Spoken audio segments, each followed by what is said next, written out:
Okay, we are live now. Good evening, everyone. Today we have session with Devam. I guess every channel is going right now live. If some channel is not running, please let me know. I will fix it. It is streaming. Yeah. So we have Devam with us, and good evening, sir, and good morning for you. How are you, sir?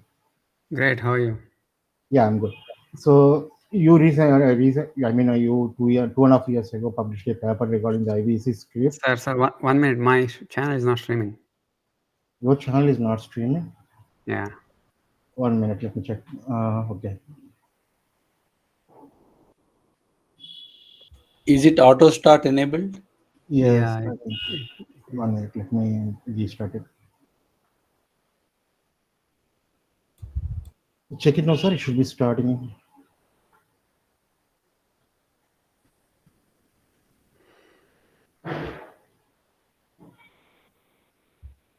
Sir, is it started now? Yeah. I started. Yeah.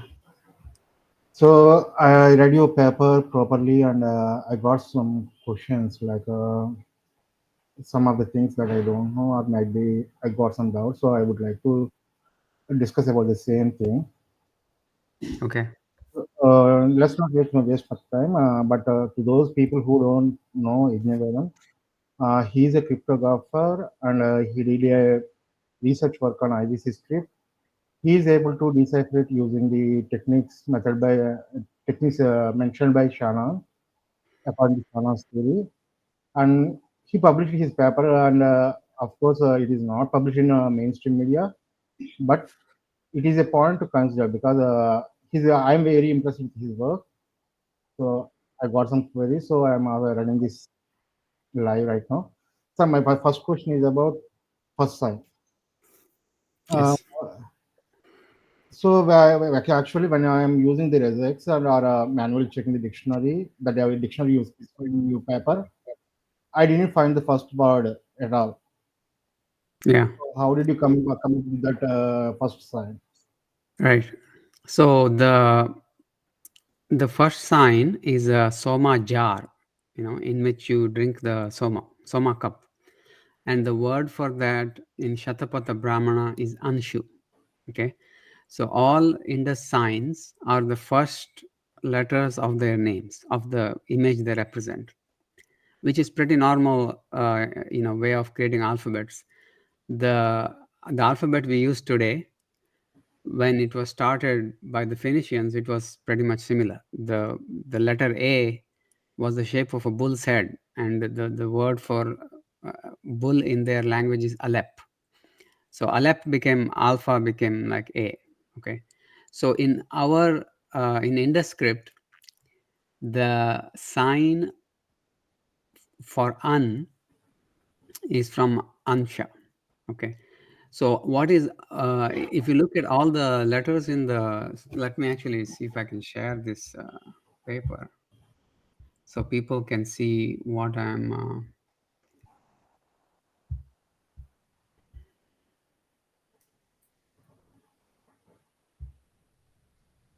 Meanwhile, I will introduce the others in the panel too. Along with me are Kiranaasthram. His name is Kiranaasthram or Kiran, and other one is Kapari the shepherd. He both are having their dedicated channels, and they are doing some marvelous work in their respected fields. So please continue, sir. Yes. So I don't know if it's clear. Maybe I can increase the size here. Yeah, maybe this is better. So you see this little jar here. I don't know if you can see my arrow. Yeah, we can see your arrow. Yeah, we know the jar signs. Yes. So this is the jar sign, and it represents anshu, and it's anuswara. And anuswara is essentially pronounced as the definition of that is a post-vocalic nasalization, which means you say the consonant, you say the vowel, and then you have a nasal, release. So it will be just sound like an. Okay. When anuswara is at the end of the word, you close your mouth, so it will sound like Okay. So it's actually not ma. Ma is not the same as anuswara. Anuswara is vocalic nasalization. So for example, the name Sinha, it actually is what you would call Simha today, but it's really pronounced Sinha. So the letter, the sign stands for the sound an, and it also is used for anuswara because that's its real representation. So you see both an and here. I don't know if you can see this, but there is an and here. Those are what the values of the sign are. When you have the word ananam is actually a anuswara ending of anana. Anana means face. Okay. So I think I have it here, the first sign. Yeah, I've described it here. From the dictionary regex, we get ananan representing ananam. So this ananam is you in the dictionary you'll only have anana because dictionaries do not contain conjugated forms. Sorry, the declined and conjugated forms. So for example, if there's a word Rama, it has many different declensions. So it has Prathama Vibhakti, Dvitiya Vibhakti, and so on. So Prathama Vibhakti of Rama is Ramaha, Dvitiya is Ramam, Tritiya is Ramena. So Ramena and all of this, they don't put in the dictionary. But when you write the text in an inscription, you have to decline it. You have to give the proper vibhakti for it to have meaning. So in this particular inscription, they have written anana in the Dvitiya Vibhakti, second Vibhakti, which is accusative. And that they have done using as a anuswara. So ananam is present as accusative form, which is not in the dictionary. So you have to add that to the dictionary, or you can only match the only the stem of it. So that's essentially what it is. In so let me see if I can change the tab here. I have a small question regarding this. Can I ask? Yes, please. Yeah, you said anana, right? But it should be anana, right? I mean, it should be anana. According to Sanskrit, face is the face. Anana gives us something different meaning. Okay, anana is the face. So how do you differentiate between a and a, shorter vowel and a longer vowel? So how do you differentiate between the both? Okay, one second. I'm trying to find the tab here.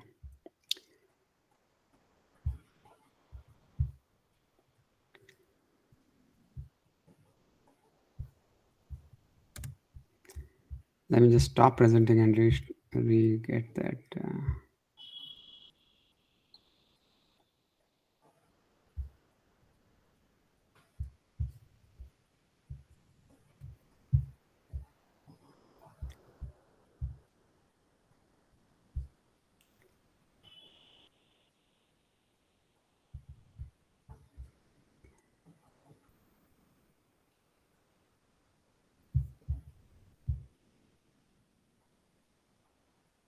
Okay, right.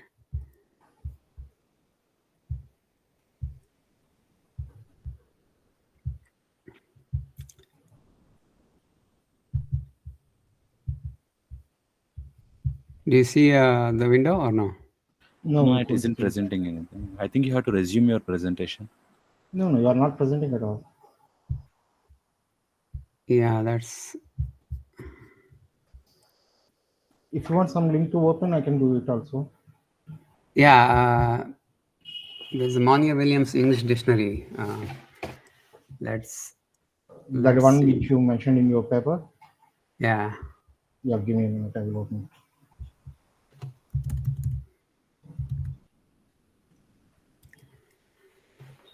So the meaning of anana is the living one. It's not face, which is anana, but anana means the living one. It's attached in nirukta. I have no idea why it's... Yes. Okay, yes. I think I can share. Yeah, Anna means the face. You know Gajanana, right?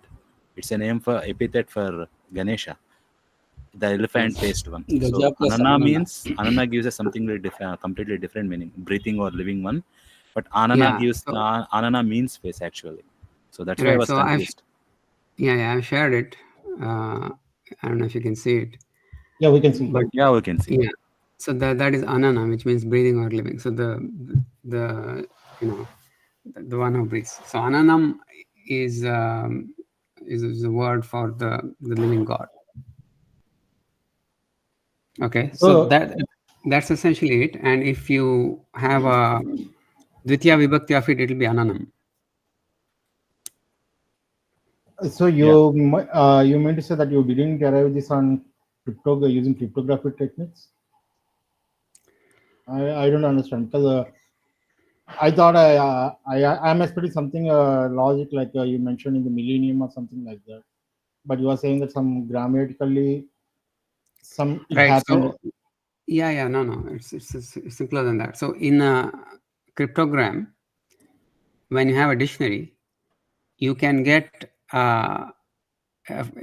because you don't have everything in the dictionary, you don't have declined forms. So you have to understand the difference between the English dictionary and a Sanskrit dictionary or any of these Indian dictionaries. In an English dictionary, there are very few declined forms because English is what's called an analytical language. Okay, so there is no such thing as Dvitiya Vibhakti or anything like that. They use prepositions. They say off, to, by instead of Ramena, Ramasya. They don't have that. So in an English dictionary, you have all the you can put all the words, and even when you have verb forms, there's very simple things like go and going. They can put both in the dictionary. In a Sanskrit dictionary, if you try to create all the forms, it will become billions of words. So you cannot put all the words in a Sanskrit dictionary. Okay, it is just not practical. So what you have to do when you do the cryptogram method on a Sanskrit dictionary is, if you go into a dead end, let me try to see if I can share that. Something happens to the tab, man, every time I do this. If you are using Chrome, you can change the tab by sharing the tabs. Yeah, I think I will just change the window itself. Then it's easy. Okay, so now I can change the tab here. So, sorry, I forgot what we were discussing.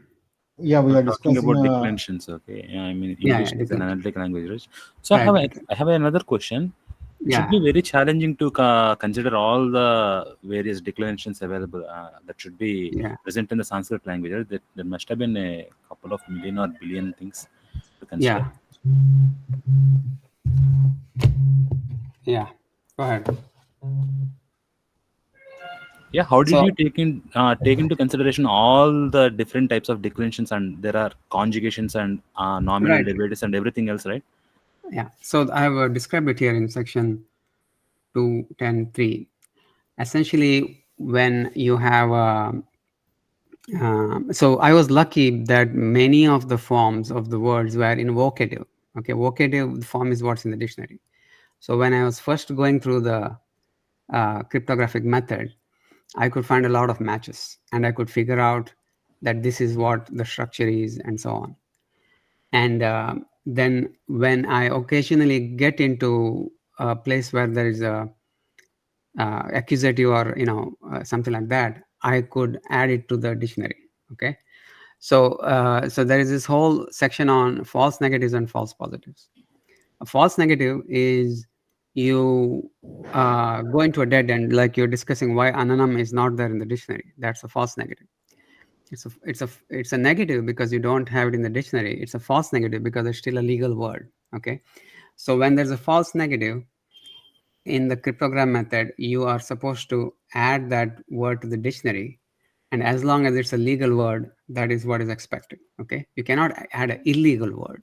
Okay, you cannot just make garbage random strings and put it in the dictionary. But for example, let's say in some dictionary knowing is missing but no is there, you can add the word knowing because it's a legal word. Okay, because remember, dictionary is, there are many dictionaries, and dictionaries have different number of words, and they are for different purposes. Okay, so for example, in when you play Scrabble, there's a Scrabble dictionary that is only for that game. There are other medical dictionaries which have other words. Okay, so what? So the question is, what dictionary are you going to use for IndoScript? Okay, so I use the Monier-Williams dictionary because it was a downloadable dictionary.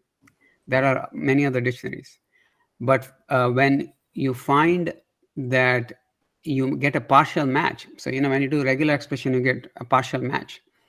So if you match, if you have a string of 4 or 5 signs, and you try to match them bit by bit, you will get part of the, so even if you don't get the whole word, you will get part of the word. And when you get a part of the word, you can see if the next thing is a accusative, is a conjugated form.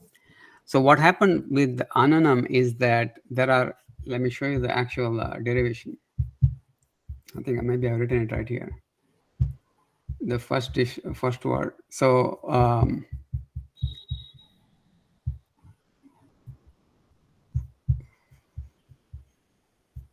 so that jar sign is present at the end of many inscriptions, like almost 1/3 or one half of the inscriptions. So that was a sign that it is, and by the way, this is a pre-existing research. I didn't think it up, that the jar sign is some kind of declension or conjugation, because it's present as an ending. So now when there is a declension, you have to think what declension could it be? It could be either prathama vibhakti, which is visarga, dvitiya, which is an, or the others are much rarer. Okay, so when you have only those two, if you have a inscription with 3 of those, it can only be an. The proof itself, if you look in the derivation section, and I'm scrolling a little too fast, but I want to kind of save the time here. The proof itself essentially is the word itself, and the fact that there is just one sign, that means there should also be a legal word, and the fact that there are so many terminal anuswaras, there are, at the end of every inscription, at the end of many inscriptions. So the only possible value for this is an. Okay, if it is it's a I mean, I hope that is clear. Yeah, it's clear now. Let's move to another question. I'm sorry, I'm having some background noise. Okay. You use the Sanskrit dictionary in English language, like Latin alphabets. Yeah. And also we can say that Rama can be pronounced as Rama, Rama, or Rama, whatever it may be. So how did you justify using the Latin alphabet dictionary for your cryptography methods? No, it's not Latin alphabet. It's something called SLP1. Okay, SLP1 is a way of, so SLP, let me get. So in SLP1, what happens is every letter has its own symbol. Okay, so same for vowels. You see, A is small a is big A. Does that make sense? So it is not, and both Monier-Williams and some of the other dictionaries write it in SLP1 because it's easier for them to represent and parse and so on. And for regular expressions also, it makes it relatively easy. Okay, in the actual derivation, what I've done, because you want to match long vowels also, I have replaced the long a with the 2 small a's. So Rama would be R-A-A-M-A. It wouldn't be just R-A-M-A. Okay. So to answer your question, yes, it is in SLP1, and it's not just Latin. And in our dictionary, we have, in our actual program, we have made sure that differentiation exists so we can distinguish between the two. Okay, thank you for the clarification. And my next question is, you assume it is an, you tried it as a Sanskrit language. What is the possibility or chance of any other language, like something close to Sanskrit, like Avestan or Maharashtra? What is the possibility? Can we do the same? Because maybe if we consider the pi language theory, if some Proto-Indo-Iranian language, it would still a match. Does it work out? No. So forget other languages. You can't even read it as different values of the same language. Okay. So there is a principle in information theory that says that if you read beyond a certain size, then the decipherment is unique. Unique means no other reading is possible in that language or a different language. Okay. And there are several reasons for that. We can definitely go into it, but it is mathematically impossible. If it's a very short, you're reading, depending on the key meaning the assignment of the values to the sign, you could read up to 100, up to 500 or something like that, and still have it kind of look like a different language or with different values. But the moment you cross the unicity distance, it's pretty much guaranteed it's unique. Okay. So not only old Sanskrit is, like pre-Sanskrit is possible, PI is impossible, Prakrit is impossible. Forget Maharashtra and Avestan, they are too different. None of them are possible. This is the exact dialect, and only this is possible. Okay. And one more question. You used Panini grammar. You said it is close to Panini grammar, like post-Veda and pre-classical. Yes. When you are solving using cryptography, how did you know that it is using the same grammar? Because Yeah, I didn't know. I didn't know. Initially, I didn't know I didn't have any guess on what the grammar is. So I got the value. So if you look at all the decipherment, like, the stage by stage here, these are just words. These are vocative. Okay. So when I say I don't know what the grammar is, so if you see, they're all short words. So there is no question of grammar here because they are single words. They are short seals. Okay. So I did not have an idea whether, all the case forms are there, whether verbs are conjugated properly, whether any Vedic forms are there. I knew nothing. And if you see, this is it. Everything is a short word. The question of grammar doesn't arise when you decipher it. When you translate the long seals, that is when the question of grammar arises. And initially, I just put, I did a greedy match. So I'll tell you what a greedy match is. So if you can see this, I can just say prefix here, and I can just do, Can you zoom it a little because we can clearly see it? Yes, it's better. Yeah. So if I want to say, a KAR, okay, I'll get all the words of KAR. Now I have so many words, right? So I can pick some more words, okay, and I can keep doing that until it becomes just one match, okay. So I can see how many signs will fit until you get only one word. That's called a greedy match. So I was just doing greedy match from the dictionary. And as long as everything fit in most of the inscriptions, most of the long inscriptions, what that means is the phonotactics are correct. Phonotactics is a set of rules that prevents certain sounds from being followed by other sounds.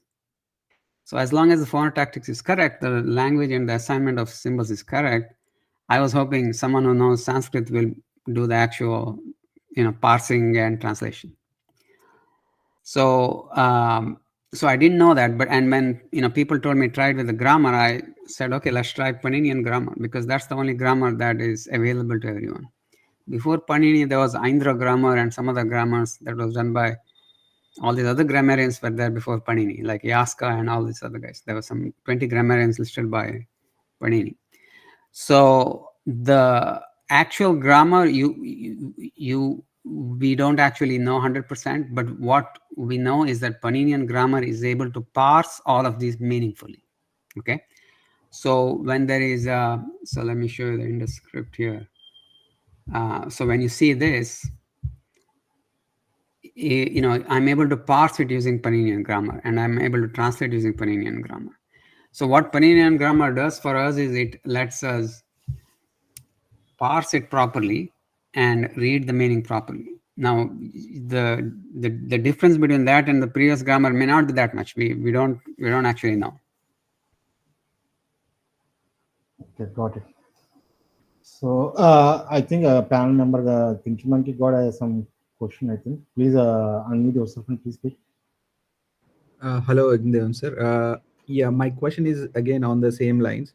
So the Paninian, you said the Paninian grammar was able to parse properly, but we could only see 37% of the seals are translated. So Yeah. why is that so? And there is a very good chance that the language used in the seals might be much older or much older than the Paninian Sanskrit. Not Sanskrit at the time of Panini. So we might be reading. There is a very good chance we might be reading one word as the another. Something like there could be a chance, right? I mean, maybe it was. Okay, so let me first address the questions one by one. So what I've done is I have sorted it by length. Okay. Okay. And I have just started doing the longest first. Okay. Okay. And if you can see, the length column keeps decreasing. The length gets shorter and shorter. And I've done all the long ones. And it's not just me. There are other people who are reading it also helping me. Okay. Okay. And we have come to length of about 6. Okay. Okay. So now there are only short words left. Makes sense? Okay. So the chances of a short word not fitting into this is much less than a long word, than the long inscription.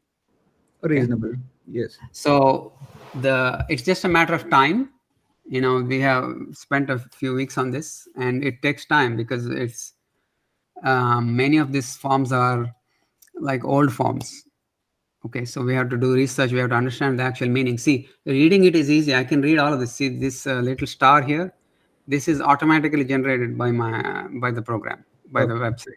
Okay, so we have read all of it 100%. We just don't have a good translation. We don't know where the word break is. We don't know where the sandhi is. We don't know, what the right meaning is. So, for example, I'll give you an example. There is this sequence.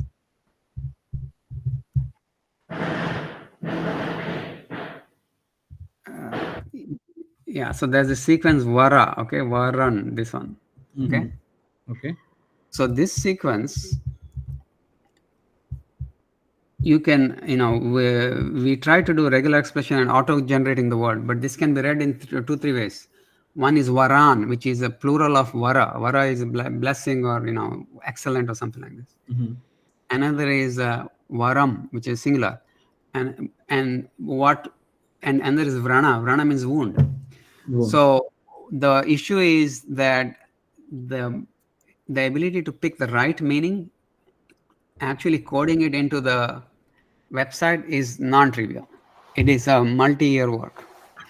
So what we are doing is we are just looking up we're just generating we're generating the transliteration, and then we are just manually translating it. And even when you translate, the same word will have different meanings. So if I put vara, for example, you see how many meanings are there? There's a lot of meanings. Choice, chooser, royal, better, stopping, checking. There's so many meanings. And the meaning of a short word, you can choose anything. It doesn't matter. But if it's next to correct. 2-3 words, it has to make sense. Yeah, sorry to interrupt you here. Let me be the devil's advocate here. So that is a kind of a clever thing to do the translation of longer inscriptions first than the shorter ones, because Sanskrit itself is a tricky language. I mean, same vara might have many meanings. So instead of getting bogged in finding out the correct translation, you first chose the longer inscriptions so that, like, I mean, there would be very little ambiguity compared to the shorter ones. Correct. So That is why we did that. that is kind of like, I mean, in one way it's a clever thing, the other way it is like some kind of confirmation bias we might be putting into the translation. Right. And also there are many claimed decipherments, and they all translate short, inscriptions, First. which is not challenging, or it doesn't give you that comfort of certainty. Right. So, for example, S.R. Rao said he translated 1,000 inscriptions. Okay. Mhm. And he claimed everything is monosyllabic. So in this software, if you just put L1, it'll tell you how many single letter, single sign things are there. There's 363, and if you say L2, there's 968. So there are over 1,000 inscriptions that are 1 or 2 signs. Right. So if you say, I've translated 1,000, it doesn't mean much. You have to translate the longest. Okay. Correct. So what we have done is we have translated the 600 longest, which is very hard, and we only have short inscriptions left. So we are pretty confident we'll be able to do all of them. Okay. Got it. Yeah, I got a question here. I mean, you assumed the entire region, IVC civilization, spoke single language and single grammar. How does that justified? I mean, this could be some seals can be written in some other language. Is that possible? Okay, so I don't think it's a single language, actually. I think they have multiple Indo-Aryan dialects, so multiple dialects of Sanskrit. And the reason is, if you see the signs for sa, sha, sa, ha, they can be interchanged. And that is what happened in Prakrit. In Prakrit, when they started writing Brahmi, the Sanskrit words and Prakrit words sound similar, but they are using different sounds. So, for example, Sena becomes Shena in Prakrit, and people who write Prakrit, they would write it in either way. Okay. And today that happens in South India also, like Tamil people, when they write North Indian words, they use different alphabets. So they may write Hindi as Hindi or Hindi, okay, when they write in English, because the third distinction is not there in Tamil. So because of that, I think there are multiple dialects of Indo-Aryan in that in IVC. Now the question is, are there anything other than Indo-Aryan in IVC? So we've been through 37%. We haven't found anything else other than Sanskrit that cannot be read as Sanskrit. Okay. In the Middle East, in Bahrain, in Mesopotamia, we have found inscriptions that are in Sumerian and Akkadian. But in Indus Valley, so far, we have not found any. Okay. But when we do the rest of them, we will be able to give a definite answer whether something exists or not. Okay. Let's move on to the next question. In your script, you said Indo-script is discovered to be Proto-abugida segmented with signs for constants and vowels. Is this your assumption, or you got any published paper in this regard? Okay. So discovered to be means that we have determined it using our decipherment. Okay. So it is not something someone said. This is what we've discovered. That's what we're saying. Now let me clarify what is Proto-abugida and the entire the system. The vowel system works similar to Achaemenid cuneiform, which means that a consonant can just be the consonant or consonant with the default vowel a. Okay. And if it's followed by a vowel, then the default vowel is overridden by that specific vowel. So Achaemenid cuneiform uses the same kind of writing system, and so do we. So you can call it alphabetic, But the reason I called it abugida is because of certain vowel forms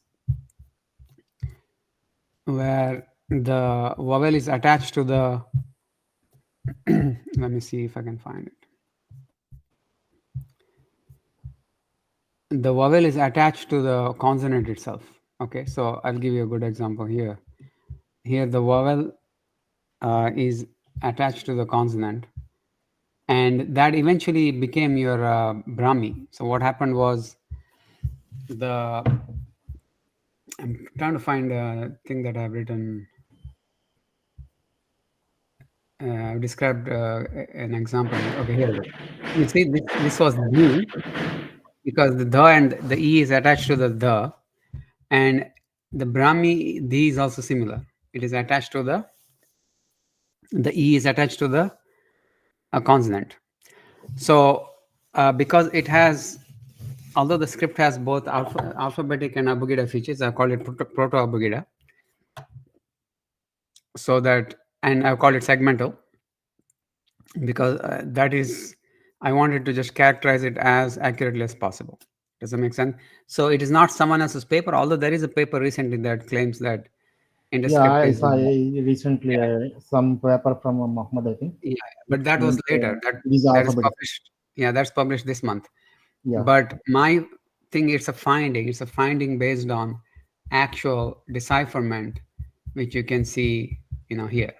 Okay, so that's what it means. It means this is how you read it. So it's an outcome. It's not a assumption. Okay, I got my answer. So, have you tried Dravidian language? Like, why isn't it a right choice? You mentioned it is not a right choice in your paper, and I already read it. But I'm not satisfied with your answer. Why are you?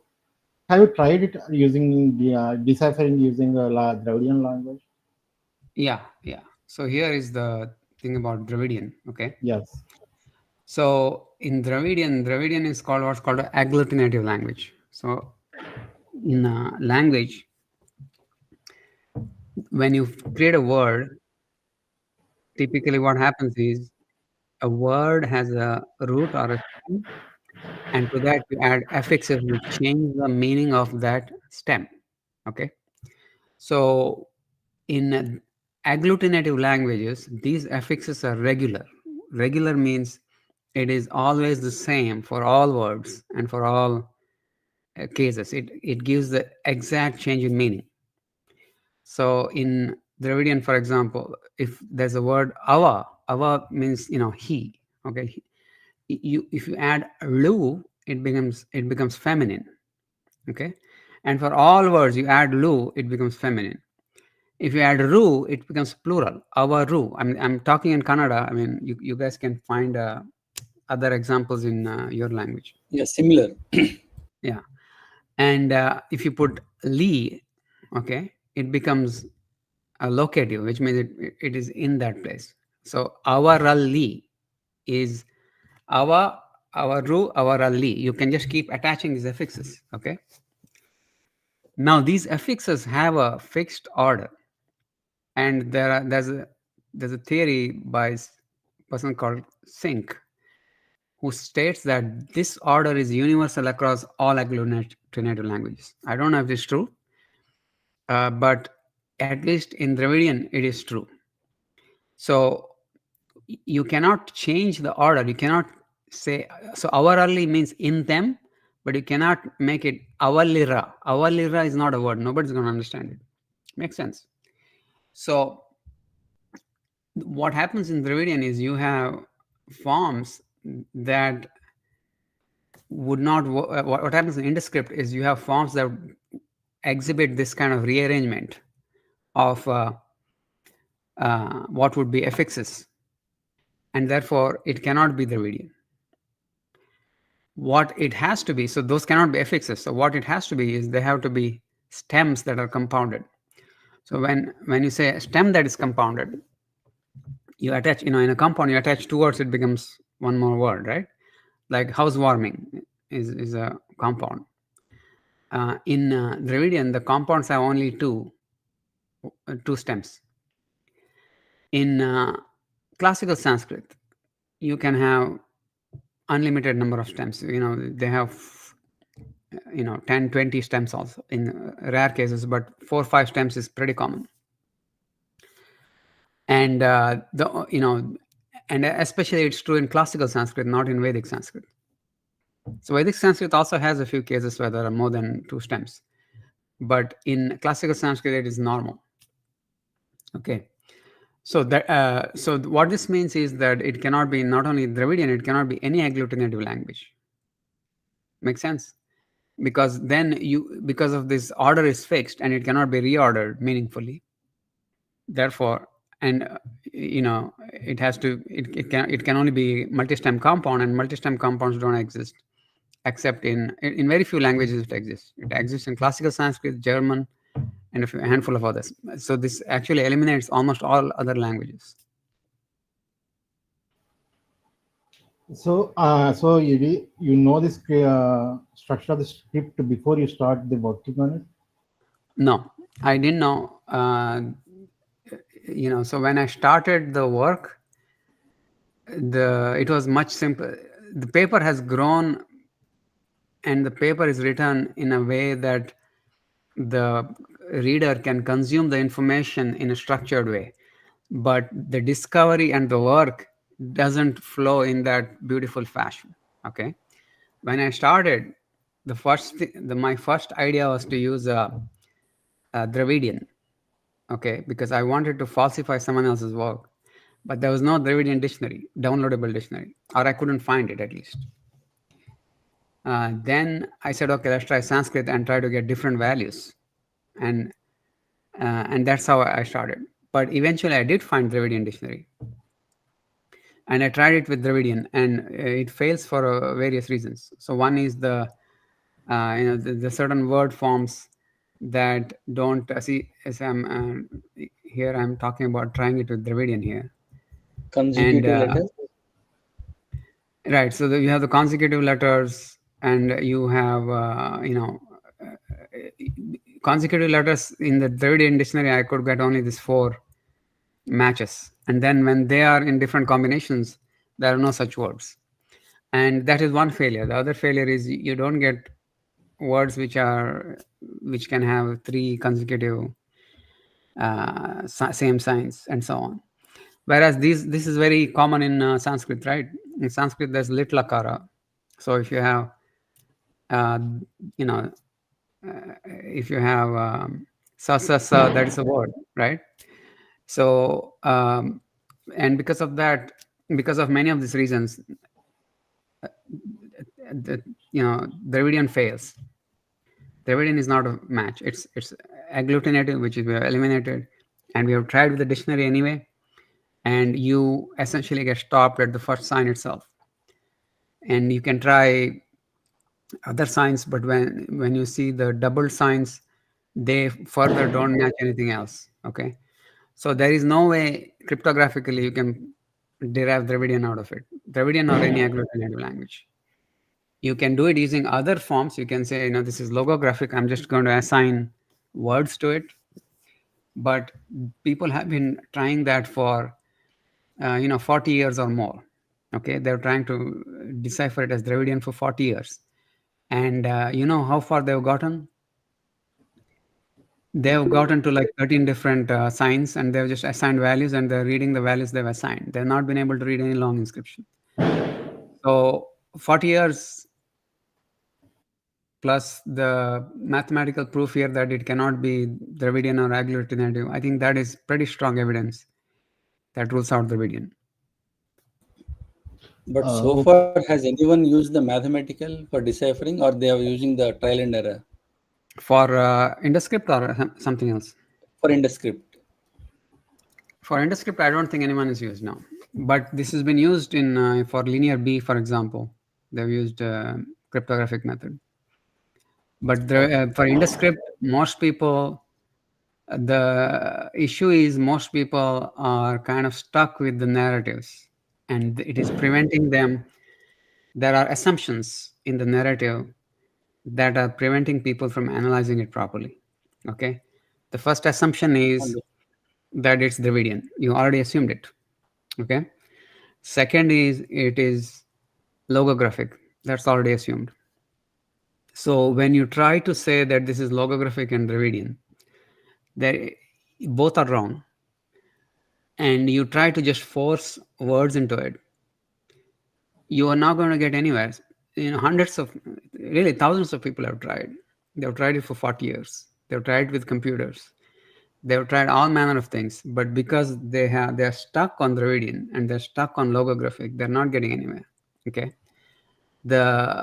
If you know anything about scripts, you will understand that there are really only 70 or so signs in the early stages, and this is well known. So you cannot have a logographic system with just 74 signs. Okay.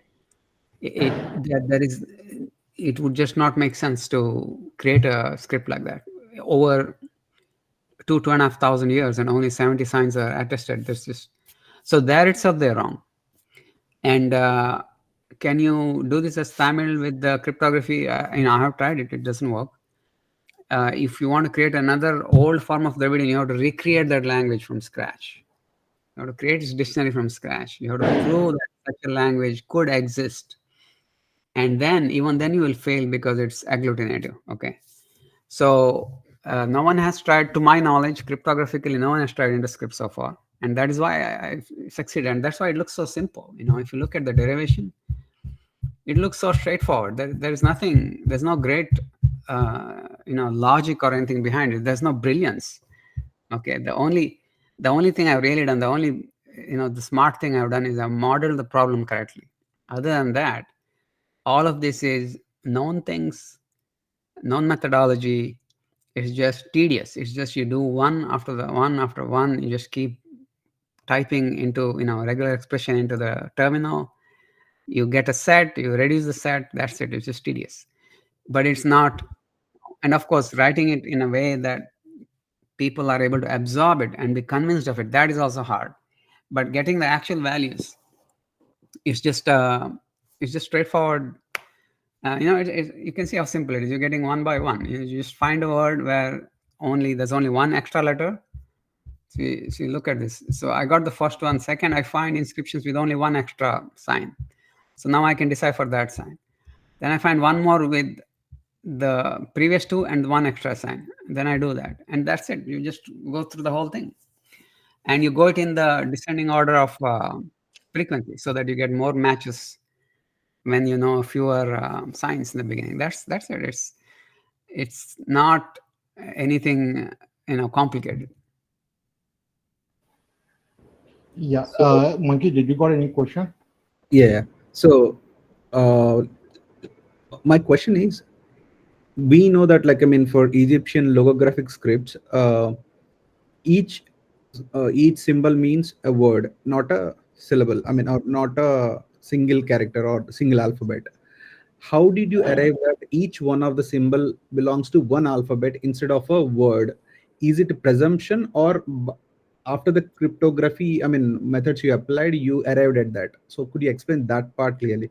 Because if it is each represents a single word, the whole story changes, and that is the assumption the previous decipherers tried to do that, and that's where they failed. So Sanskrit being a tricky language, but we might find so many root words. So have you arrived this after your method, or is it a presumption that each logo, each character represents a single alphabet? Okay, so in certain systems, each symbol is a particular word. Okay, in Egyptian, there are symbols which represent words. There are symbols which represent sounds. And that's just a thing to clear up. But coming back to this question here, is this a assumption? The fact that you have triple symbols in one inscription makes it kind of very hard for it to be any kind of one sign equal to one word, because are you going to say go go go? What are you going to write that has three words repeating in the same one after the other? And in the case of Dolavira, in some inscription there are 4 or 5 of the same words. So it wouldn't make it. You wouldn't be able to read such a thing logographically.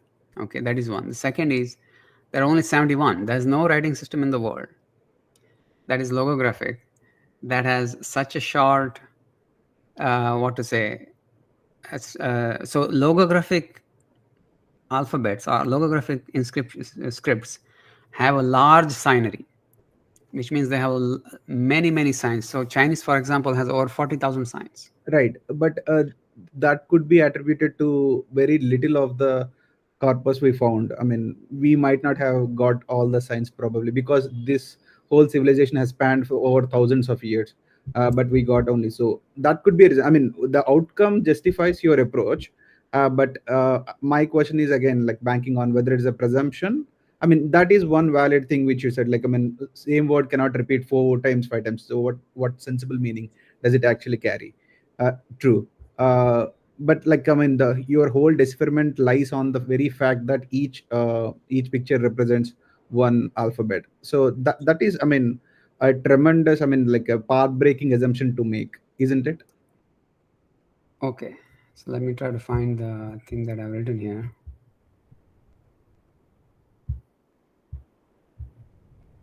I mean, that would be too much a bold assumption. So, I mean, is it? No, it's not bold at all. No. Okay. Yeah, please do it. So,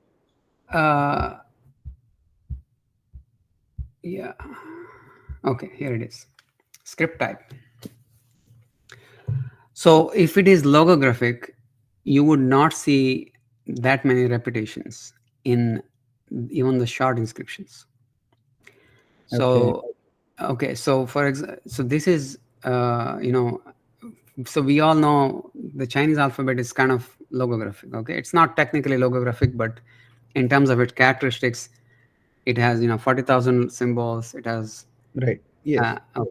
So when you write words in such a script, you are not going to see a lot of repetitions. Okay. Okay. The expected number of repetitions, it can be calculated by something called the birthday collision problem. Okay. So in the Indus script corpus, you should not see any repetitions unless the inscription has 25 signs or more. Okay. Okay, you should not see it. And at 25 signs, you would see one inscription with the repeated letter. Okay. But we see so many of them, 17% of them have repetitions. And this is before we consider allographs. Allographs means 2 signs with the same value. Right. So if there are so many signs with multiple repeating letters and some where the signs are repeating 3-4 times, then it is extremely unlikely to be logographic. That is one. The second is the size of the signary itself is small. Over from 4000 BC to 2000 BC, that's 2000 years. Right. You should see all the things. Yeah. So that brings to my second question, the allographs. So yeah, monkey, please. I need to. I have many questions, sure. so please give me the priority to me. Okay. In your section 4, in section 2.10.5, you mentioned that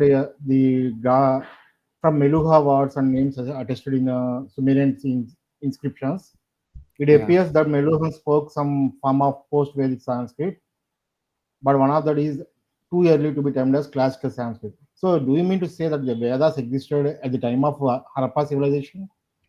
If yes, how much? What is the approximate date for the Vedas?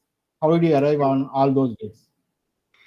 Okay, so what we know, so there's a linguistic answer to this and there's a textual answer to this. Okay, so linguistically, it appears that the names in the Sumerian inscriptions are from later Sanskrit texts, right? For example, Samara and Nanas here in this 2 of the names attested, they are from they're not in the Vedas. So now the question is, did Vedas exist? So we know that the Brahmanas have been dated to around 2300 BC by Professor Whitney, who is one of the greatest Sanskrit scholars of all time. Okay, and also by people like Tilak and others. It is based on astronomical dating. So we do know that. So that is one. We know from the description of Dhruva. So Dhruva, today it's Polaris, but Polaris was not pole star till year 500. The description of Dhruva is the third star in the tail of Shishumara, which is Alpha Draconis.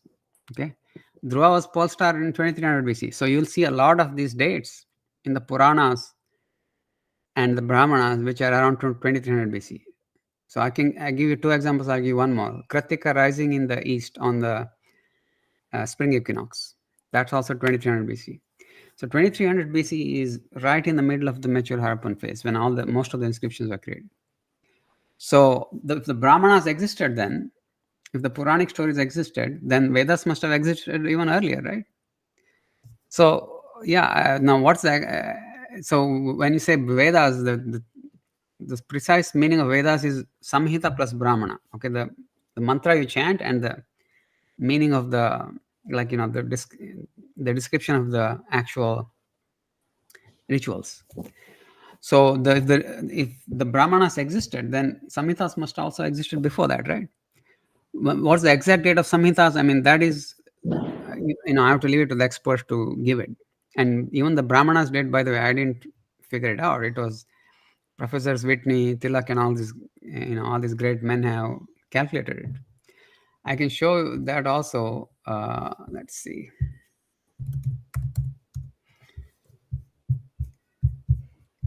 So this is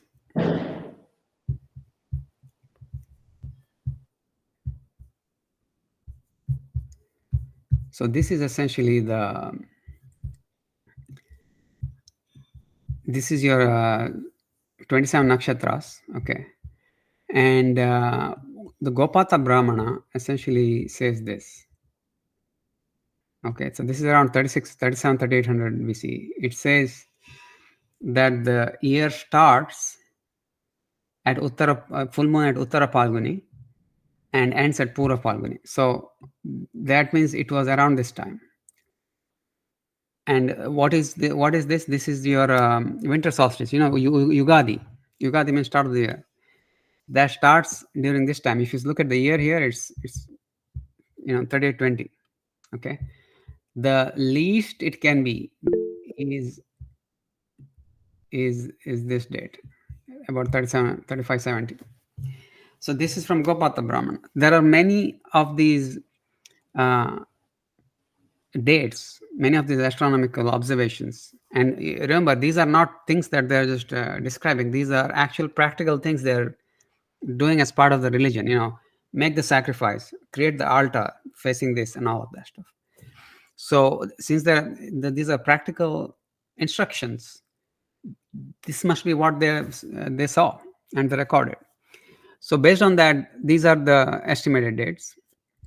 And this particular site has, they have taken the dates of various,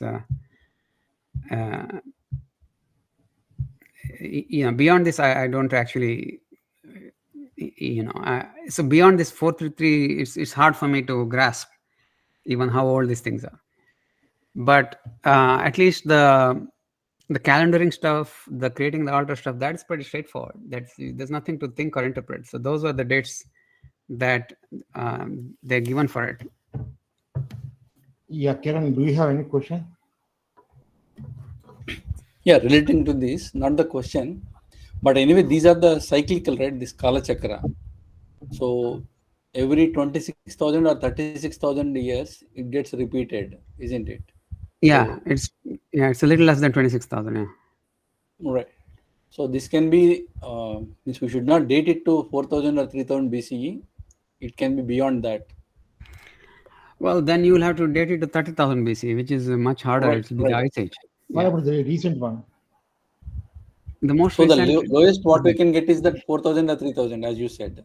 Yeah, this is the most recent you can get date. Correct. Okay. my next question is about your section 4.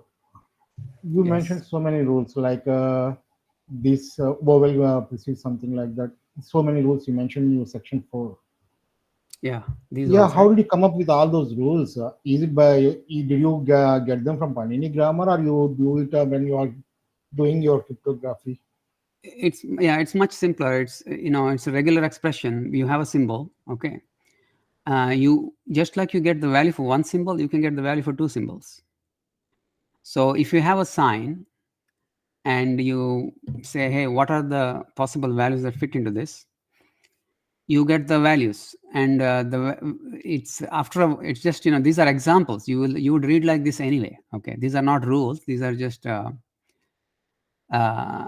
descriptions to tell you how you would read it. So, for example, I have here repeating bars of 3.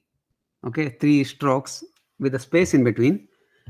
And I'm saying that this is a different sign than if there's no space and then it's just 6 strokes. So it is common sense. But I'm writing it down so that if somebody wants to create a system to parse these signs, there is there's a standard set of observations that are put in here. Okay. So same thing here, there's 2 lines are slanted from the third line. That is how they show that this is different. And there is no reason to do that differently, because in other places they have not done it differently. So they are just trying to denote that these are 2 different signs, that the 2 inclined strokes is different from the 1 vertical stroke. And you can try reading all the different inscriptions with those signs, and you will see that this is the only one that matches. Okay, so all I've done is, because I've read all of that, I've summarized it here, so that although you're going to come to the same conclusions, you have one place where all of these are a reference. Yeah. So my next question is about Pashupati seal and the other seal, DK6847. So what are those seals? What are they depicting at all? Pashupati seal. Pashupati seal? Yeah. What is the meaning of the text written there, and what is the in most seals we don't see any relation between the seal and the text. So Yeah. why is it written like that? And what is the meaning in the seal and the other seal? Okay. So the Pashupati seal, what is written on top is Ashasan Mana, which means the honored punisher. So that is one of the names of Shiva. Mana is honored. Ashasan is someone who punishes. So he's the punisher of Kama. Okay, that's one of his names. This particular seal, the iconography of this has been deciphered or has been read by someone from ASI in one of their publications. I tweeted about it, taking the screenshot. So essentially what they're saying is, this is the description of Shiva from Anushasana Parva and Shanti Parva of Mahabharata.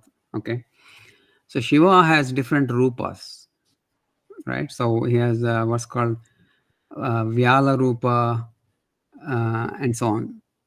So Vyala means stylish, so that is Shiva.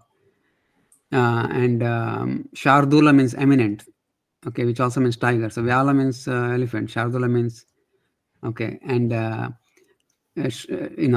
Gandin, that is the rhinoceros. So Gandin means one who has the horns, okay, and Mahisha means is a great one.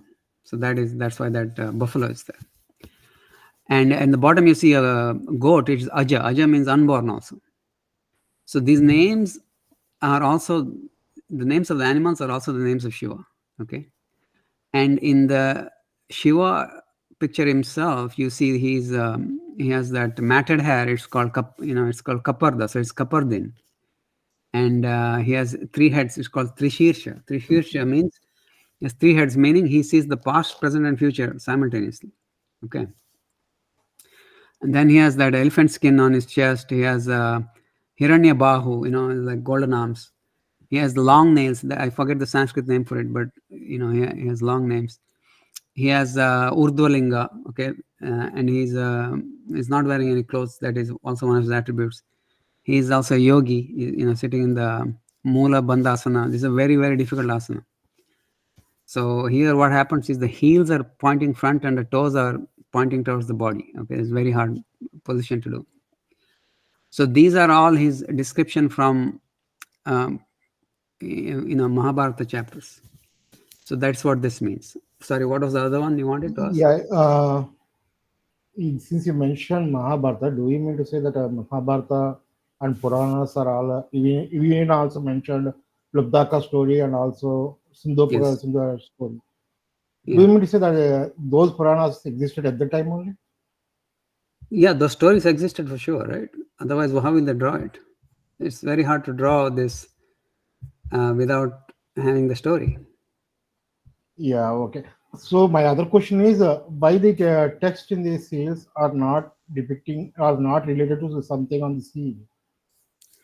So for some seals they do, right? So for here, Ashasanmana it does. What about the other one? I think the number is. Let me check. Sorry. So let me complete the thing, right? So if you look at the lot of the seals, they are the seals. This, I don't think we can claim that this is a, A for apple, B for ball kind of thing where you have a picture and you write exactly what the picture represents. It is not a tutorial. Okay. So what it is that image represents some kind of standard of the government or some organization, and the script represents some either a prayer or a slogan or something. Okay. So for example, if you have Shivalinga and you have prayer, people write prayer to it, you will have the same Shivalinga and multiple prayers, right? Same thing. So or if you have a government like the Indian government logo is the 3 lions, right? You have that, and under that you have different things they write. They may write. So there is no rule that says you have to write what you have to describe the icon in the inscription everywhere. That is the only thing. You cannot impose that rule on people from 3000 BC. Okay. So that is the that is that. And if you look at the seals, right? Many of these seals are just some of them are just probably names. Some of them are like here. This one says Sham. So this one it just says Sham. Sham means bless. Okay, and it's also in your Navy's motto is Shamna Varna, meaning bless us Varna. So you find a lot of Sham like this, using the different variants of the Shah and so your question is, did Puranas exist? The stories existed. Now the stories may have been rewritten and the language changes, and if you look at the language, you don't know when the story is from. So for example, if you take a Bible from today, you read Jesus' story, you may think that the Jesus story is from year 2024, but it's an old story that's been repeated multiple times and rewritten multiple times. And from, originally it was even written in Greek. So that is, so just by looking at the last thing you have, you cannot determine when the story originated. So, okay. What about the other seal number is, let me give you the number. 1186. M1186. Yeah. The 7 heads and the seal. Right. Let me see if I can find it here. Okay, what's the question about the seal? What exactly it is depicting? Is there anything from seal that we can understand? This one, is it? Yeah. Yeah. So this looks like it's there's a couple of interpretations of this. One is it's Shiva as Dakshinamurti. So Shiva as Dakshinamurti, I think I've tweeted it. Let's see.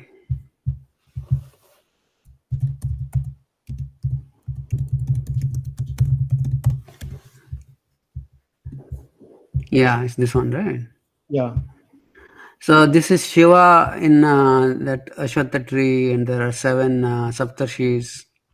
Yes. So it's Dakshinamurti image of Shiva. That is one interpretation. The other interpretation is that it's there's a particular goat sacrifice in Yajurveda. So you see the goat here, and this guy is going to sacrifice it to Shiva. So that's another possible interpretation, because here there is no goat. Okay. So those are 2 possible interpretations. So the interpretation of the imagery, I think that is we have not reached that level yet. So far we're still only reading the seals. The interpretation of the imagery is something that will come next, and then once we have interpretation of good number of seals, we can have another show where we describe all of it. Okay. What about the unicorn? Sorry, Hendra. No. In one of the interpretations of that particular seal, they were mentioning about the Mrigasirsha of the. Okay. I think it's one of the Vedas. It was coming from. Oh, I see. Okay. Not this one. The other Yajurveda. Saptarshi's seal. Yeah. Must be from Yajurveda. Okay. Right. Yeah, I don't know much about the interpretation of what the imagery is. I've not worked on it. Yeah. Okay. What about the unicorn seal? Why is it having 1 horn only? Are there any other imaginary animals like unicorn in IVC seals? I also saw one seal with 2 horns. Yeah. Is it an animal? Yeah. There's I think 2 or 3 seals with more than like 2 horns. Okay, but I think that this is the description of Shiva as a unicorn. This is in Mahabharata Shanti Parva. Okay, so it translates to Bodhridra, the great boar, the great unicorn, the shining one, the horse-headed, depicted in 4 forms. So this is essentially so here you see this Varaha and Ekashringa in this. But it is written in Brahmi, isn't it?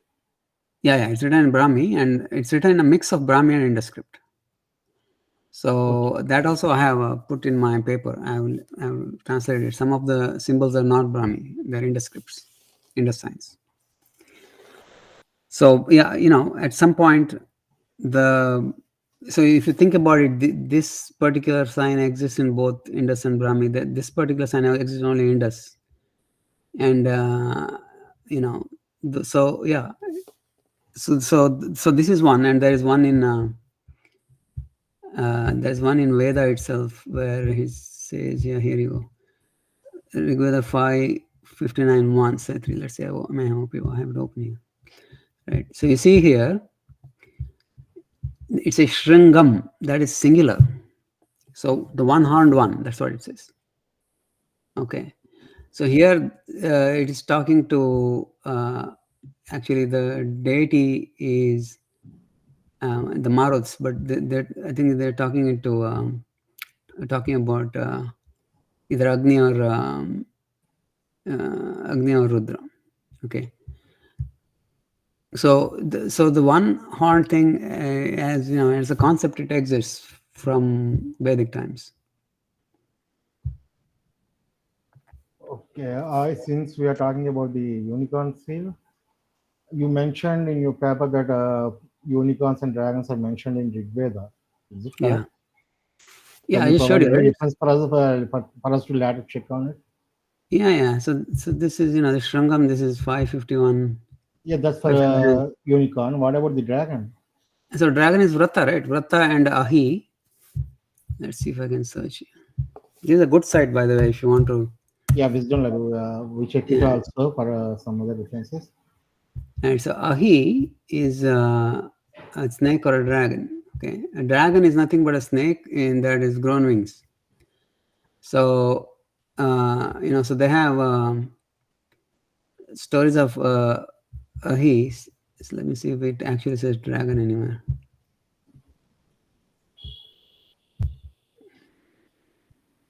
The serpent demon, yeah, it's it's a serpent of the sky. It's a flying serpent.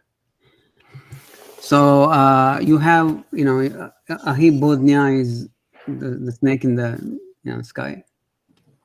So that is, so they have these and there are many these fantastic characters. You don't have to specifically worry about dragons. There are many of these imagined things in the Vedas. So the point is, just because it is written in poetry doesn't mean it needs to actually physically exist. That was the point.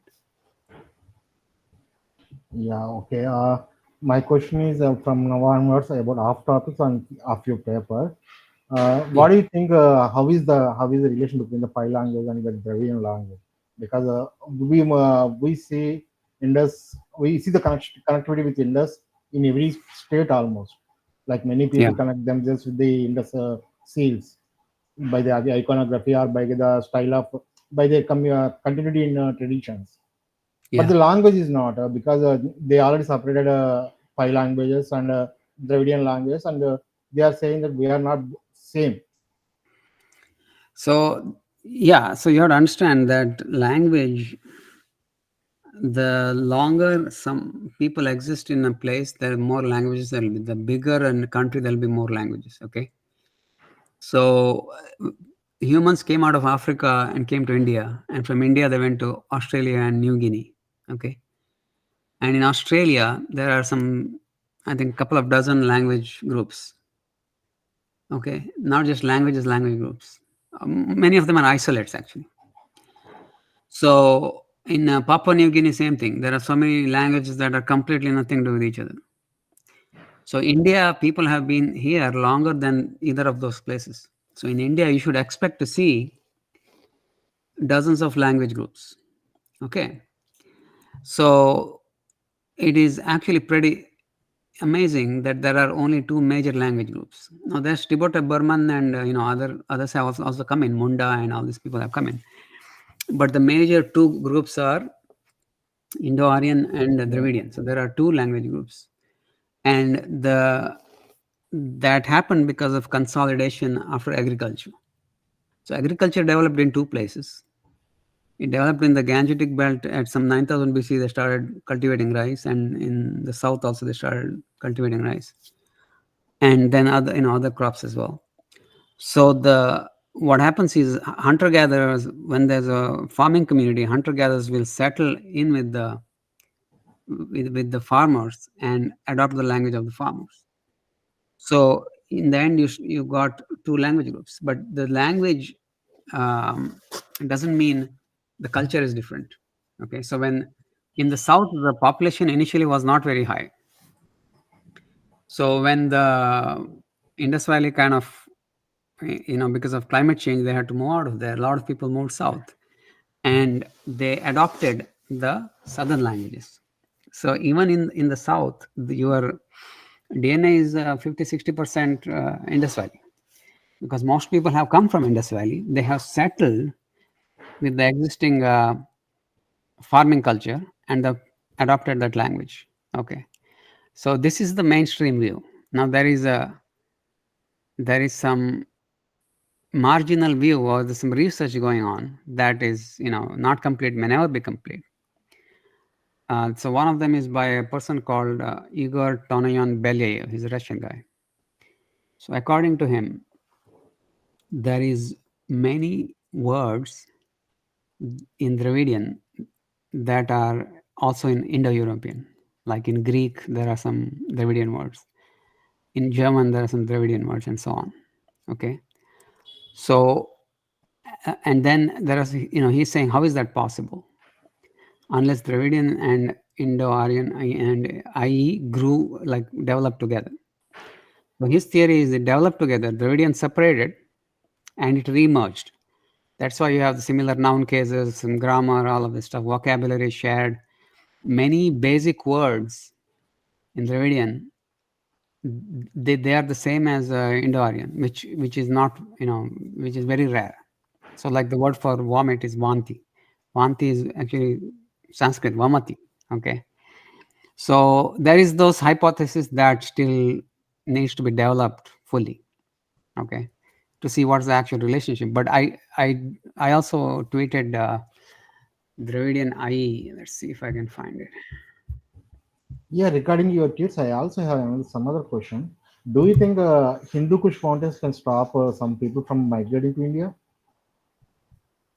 Yeah, just so here is if you go on this tag, you'll find all these words I found, Dravidian words that are in IE. Okay, which suggests that there is some connection between them from ancient times. Okay, sorry. Can you repeat a question about Hindu Kush? Yeah, Hindu Kush mountains. Do you think it can stop some people from migrating to India? Like in your recent tweets, I found it. I mean, not in the recent tweets. Right. So people, so it's very easy to move out of India. Because see, from the Khyber Pass, if you follow the Kabul River, it will take you out. It'll take you outside the Indian subcontinent. But it's hard to get in. The reason it's hard to get in is the mountains, they are like they're death maze. So let's see.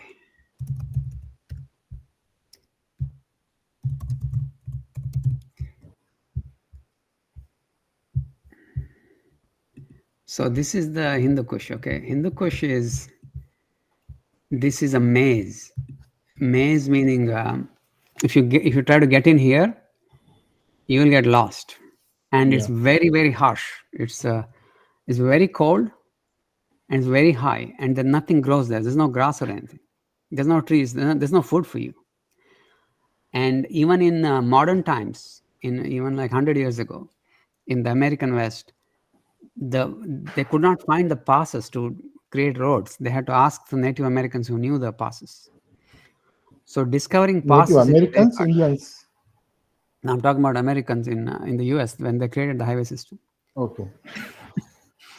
So you can't just travel across a mountain range. It's a maze. You see a mountain, you try to go around it, there's more mountains. You try to go around it, there's more mountains. And this is lakhs of square kilometers of mountains. So you cannot just walk across it like you're walking across like Punjab or any of these plains. It's just not possible. Okay. And you cannot ride chariots or ride horses. Horses can go on mountains, but it's because of the harshness, this is not practical. And in many places you can't go without oxygen also. So I don't think that anybody came across the Hindu Kush. I think what happened is they went around the Hindu Kush. So you follow the Kabul River, it just leads you out here, and you go around it like that. Okay. So you can go around the Hindu Kush, and if you see all the Indus sites and the Indus peripheral sites, they're along this route. So they can come back. If there are all these sites, they can trade with the sites and they can discover this route back, but they cannot just walk across the Hindu Kush. That's not possible. Even now, it's very hard. Even now with all the roads and SUVs, well, now you can of course go, but it's very. Like without the modern roads, it's just not possible. Yeah, one more question. Since you moved with the map, the IVC is very vast, and we can see around more than 50 lakh people. I mean, 5 million people. Yeah. In that at the time, and over 1,000 years of span. But when compared with the Egypt or Mesopotamia, there is very little writing seals or whatever inscriptions. Yeah. Like 4,000 plus seals are very small when compared with the population size of the IVC. What may be the cause for that? So writing, people wrote in all kinds of cultures, and if they wrote on perishable materials, it didn't survive. So if you look at the Indus script signs, you see signs of cursive development, okay, which means they were writing on soft materials. And the things they wrote on soft materials, your birch bark and all, they have like 100, 200 years life. If they wrote it on cloth and all, it's gone. So the only reason you have scripts, you have materials on perishable materials, you have it in very few places where it's very dry. It's a desert. So like you have in South Sudan and some of these other places. If you wrote it on clay and baked the clay, like in Mesopotamia, then yeah, it will last. So in Indus script, in Indus Valley, most of the writing must have been on soft materials, and the things they put it on hard materials, they survive. That's why you have the steatite seals. Yeah, my questions are almost coming to an end. Do you think AI models can help progress better in understanding the IV script or understanding our Yeah. history better?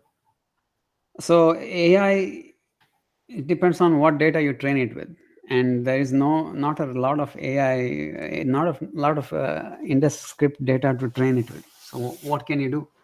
You can probably give it some values of the signs, and you can give it the inscriptions. It may be able to translate it for you. So I don't know what more it could give you.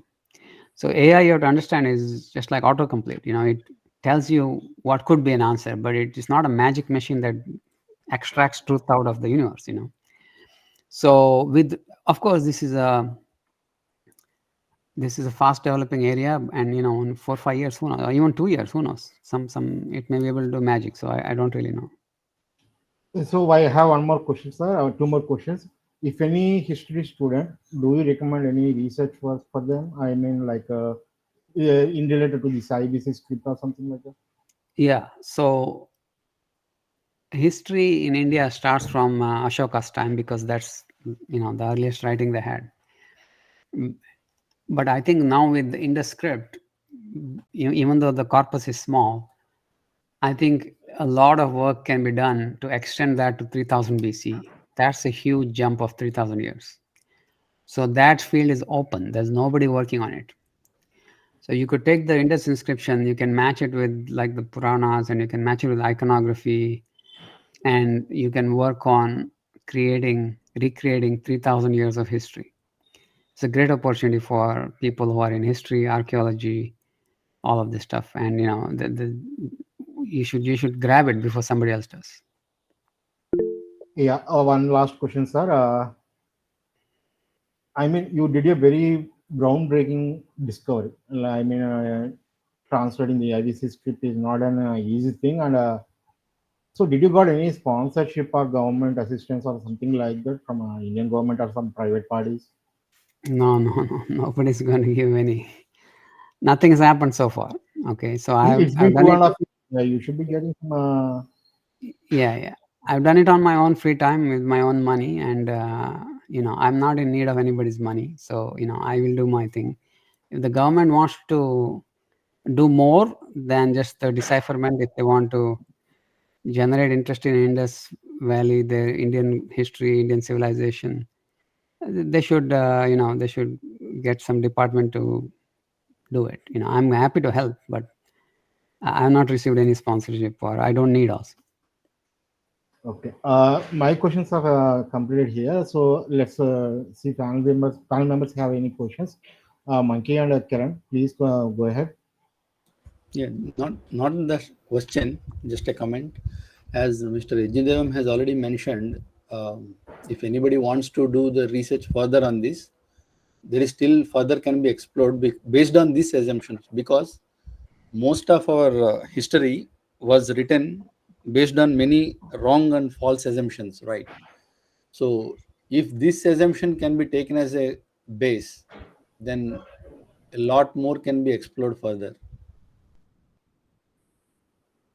That's all I wanted to say. Yeah, thank you, Kiran. What about Monkey?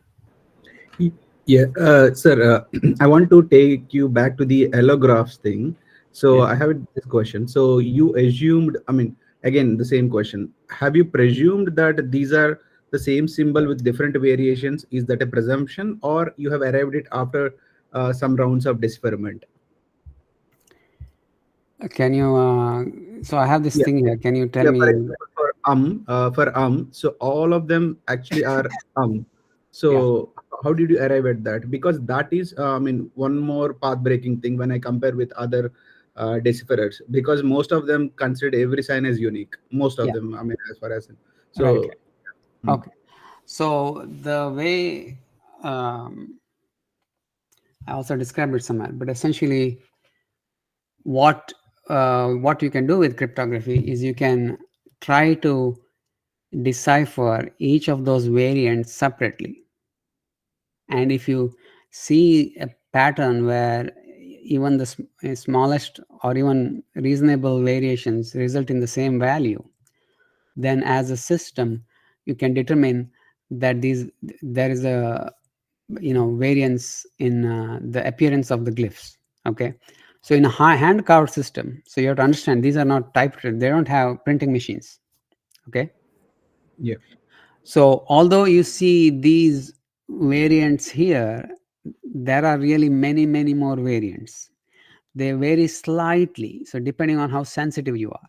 If you think that the curve is a little, is a little too much curved in versus curved out, you can create, if you're very sensitive, every instance of it will be a separate sign for you. Right. So the question is, how sensitive do you want to be? Okay. And the way I determine it is if I can look at something, okay, I can show you something and tell you this is A and this is B, and you come back 2 days later, you should be able to look at them and tell the difference. Okay. So if you can, then you can consider them separate glyphs. So now with the glyphs, if you try to solve the value of a glyph separately, okay, and they all come to the same value, as long as they look slightly similar, then it means as a system that they all are the same sign, just different representations. And if you look at it, they're not very different. They're only slightly different. Okay. Yes. So they're, they're flipped, or they have, line here, line there. That's basically it. Yeah, most of them are, but some of them like Tal. So Tal is they're very different. So most of them are similar. Yeah. So something. So like the Tal, the symbol is just, it's just sleeping down. I mean, I could have created a separate sign for it, but ultimately this, whatever reconstructing the sign names, this is for our convenience. Okay, for us to remember.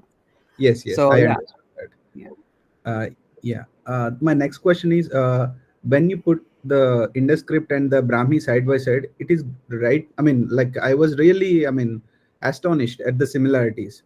So the previous experts, that this is actually the first time I was also an enthusiast. So yeah, this is like glaring into your face. Why no one has considered that? It could be Sanskrit, because Brahmi is the earliest scripts in which Sanskrit was written. So why nobody? Has somebody considered and tried to? Yeah, they have. So that Brahmi is, developed from Indus, is proposed, more than I think a few years after Indus script was discovered, somebody proposed it. I forget his name, but many people have proposed that. But they had not created a table like this. Okay, they had looked at it and they saw a couple of signs that look similar, and they said, "Hey, explore this." Okay. So, and even I wouldn't be able to do this until I already deciphered it. So what happened was, once I deciphered it, the first thing I did was sort all the signs according to their values. Okay, I put it in I because I wanted to present it. And when I did, I saw that the names. I tried to find the names, and the names were so close. Okay. So then I saw some of these are actually identical to Brahmi values. So, okay, so easy example is this the, right? This the is the same as Brahmi the, and this va is the same as this Brahmi va, right? Yeah. So I said, okay, I have this table I had created. So let me create a table of Brahmi and pick the closest and put it in here. So I did. And it looked, I was also shocked when I saw this, And if I hadn't deciphered it, it wouldn't be so easy for me to look through all the signs and find, maybe others could have done it, but for me, this is a natural outcome after decipherment. Okay. Yeah. So my last question. So you have translated like 37% of it, of the corpus. So what is actually stopping it? Once you have, identified which symbol is which, it's you completely transliterated it. So 100% of it, I guess. So what is stopping? The Sanskrit expertise, or like what is the want here? No, it's mostly time. I have my own life. I have to do, I have a job. I have to do all this stuff. So that's essentially it. So other people who has enough knowledge of Sanskrit, they can continue with the remaining translations. Of course. Anybody can do it, and some of these are not. I put it on. I put it on Twitter, and I've asked people's opinion. They have given it, so anyone can read it. And the shorter ones, I'll show you the shorter ones are actually pretty. Let me go. So Monier Williams is the base. Corpus, Sanskrit corpus you are taking from where you are translating. Or you are enhancing with your own knowledge of Sanskrit. So, like for someone like me who isn't not much into the Sanskrit, so how do I start? I'm interested. I was following. I have been following you on the Twitter for long, probably. Yeah. So So let me give an example of how you would read this. I'm giving a short ones because it's easy. Okay. Now here, for example, you see Asmi. You see this? This is auto-generated. Okay. Asmi is a Sanskrit word, means I exist. Yes. Right. So this you can just write it as Asmi. Okay. And this is Shashaya or Sasya. Okay. So this is Anasa. So you can, the Shamana I have written it, but you can read it as Shamana, right? So you can just read it, and you can look up the dictionary to see what the meaning is. In fact, what you can do is you can read through the existing inscriptions here and get familiar with the words they use. So then you can just assign it. Okay, so that is. But the long inscriptions are done. The hard ones are done. So the short ones, I think anyone can do.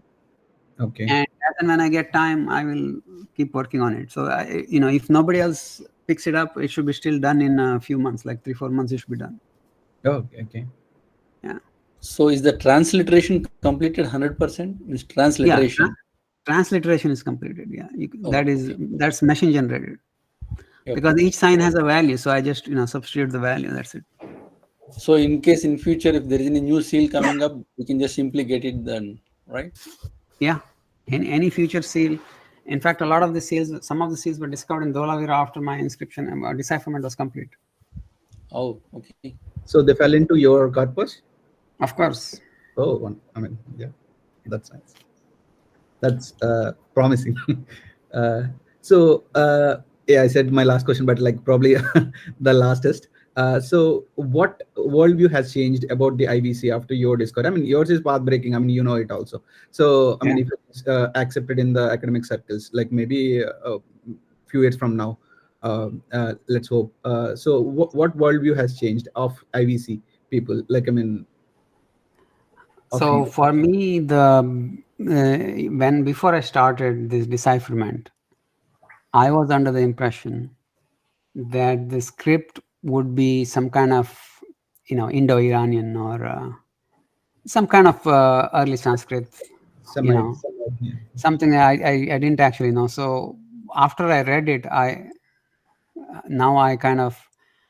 of the opinion that it's after Vedics. There are some Vedic forms, but it's definitely the concepts, so that is one. The other is the idea of continuity has been strengthened. I think pretty much now anyone who's heard of the decipherment is pretty confident that the civilization is unbroken. It's unbroken from the scratch. Okay.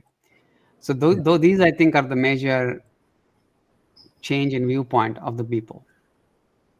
Yeah, since we are talking about some viewpoints, why you published the paper 2 years ago? Why the academia didn't consider your paper? They seem to keep silent in your paper. They are not either refuting or not accepting. Why is that? Okay, I cannot guess their mind, but I'll tell you what I've come across. So it's on academia where there are a lot of scholars, and all the people who are, so when someone reads it on academia, I get a notification, and all the big names in the IndoScript space have read it, and whenever I publish an update, they read it. Okay, so if they could refute it, I think they would have, because they have refuted other papers before, other decipherments before. Okay, this is just, the issue here is there's nothing to refute. The method is known. It's an old method. It's a foundational method, principle of information theory. and there is nothing, there's nothing surprising in the inscriptions. They're similar to Gupta inscriptions. So what is it they're going to object to?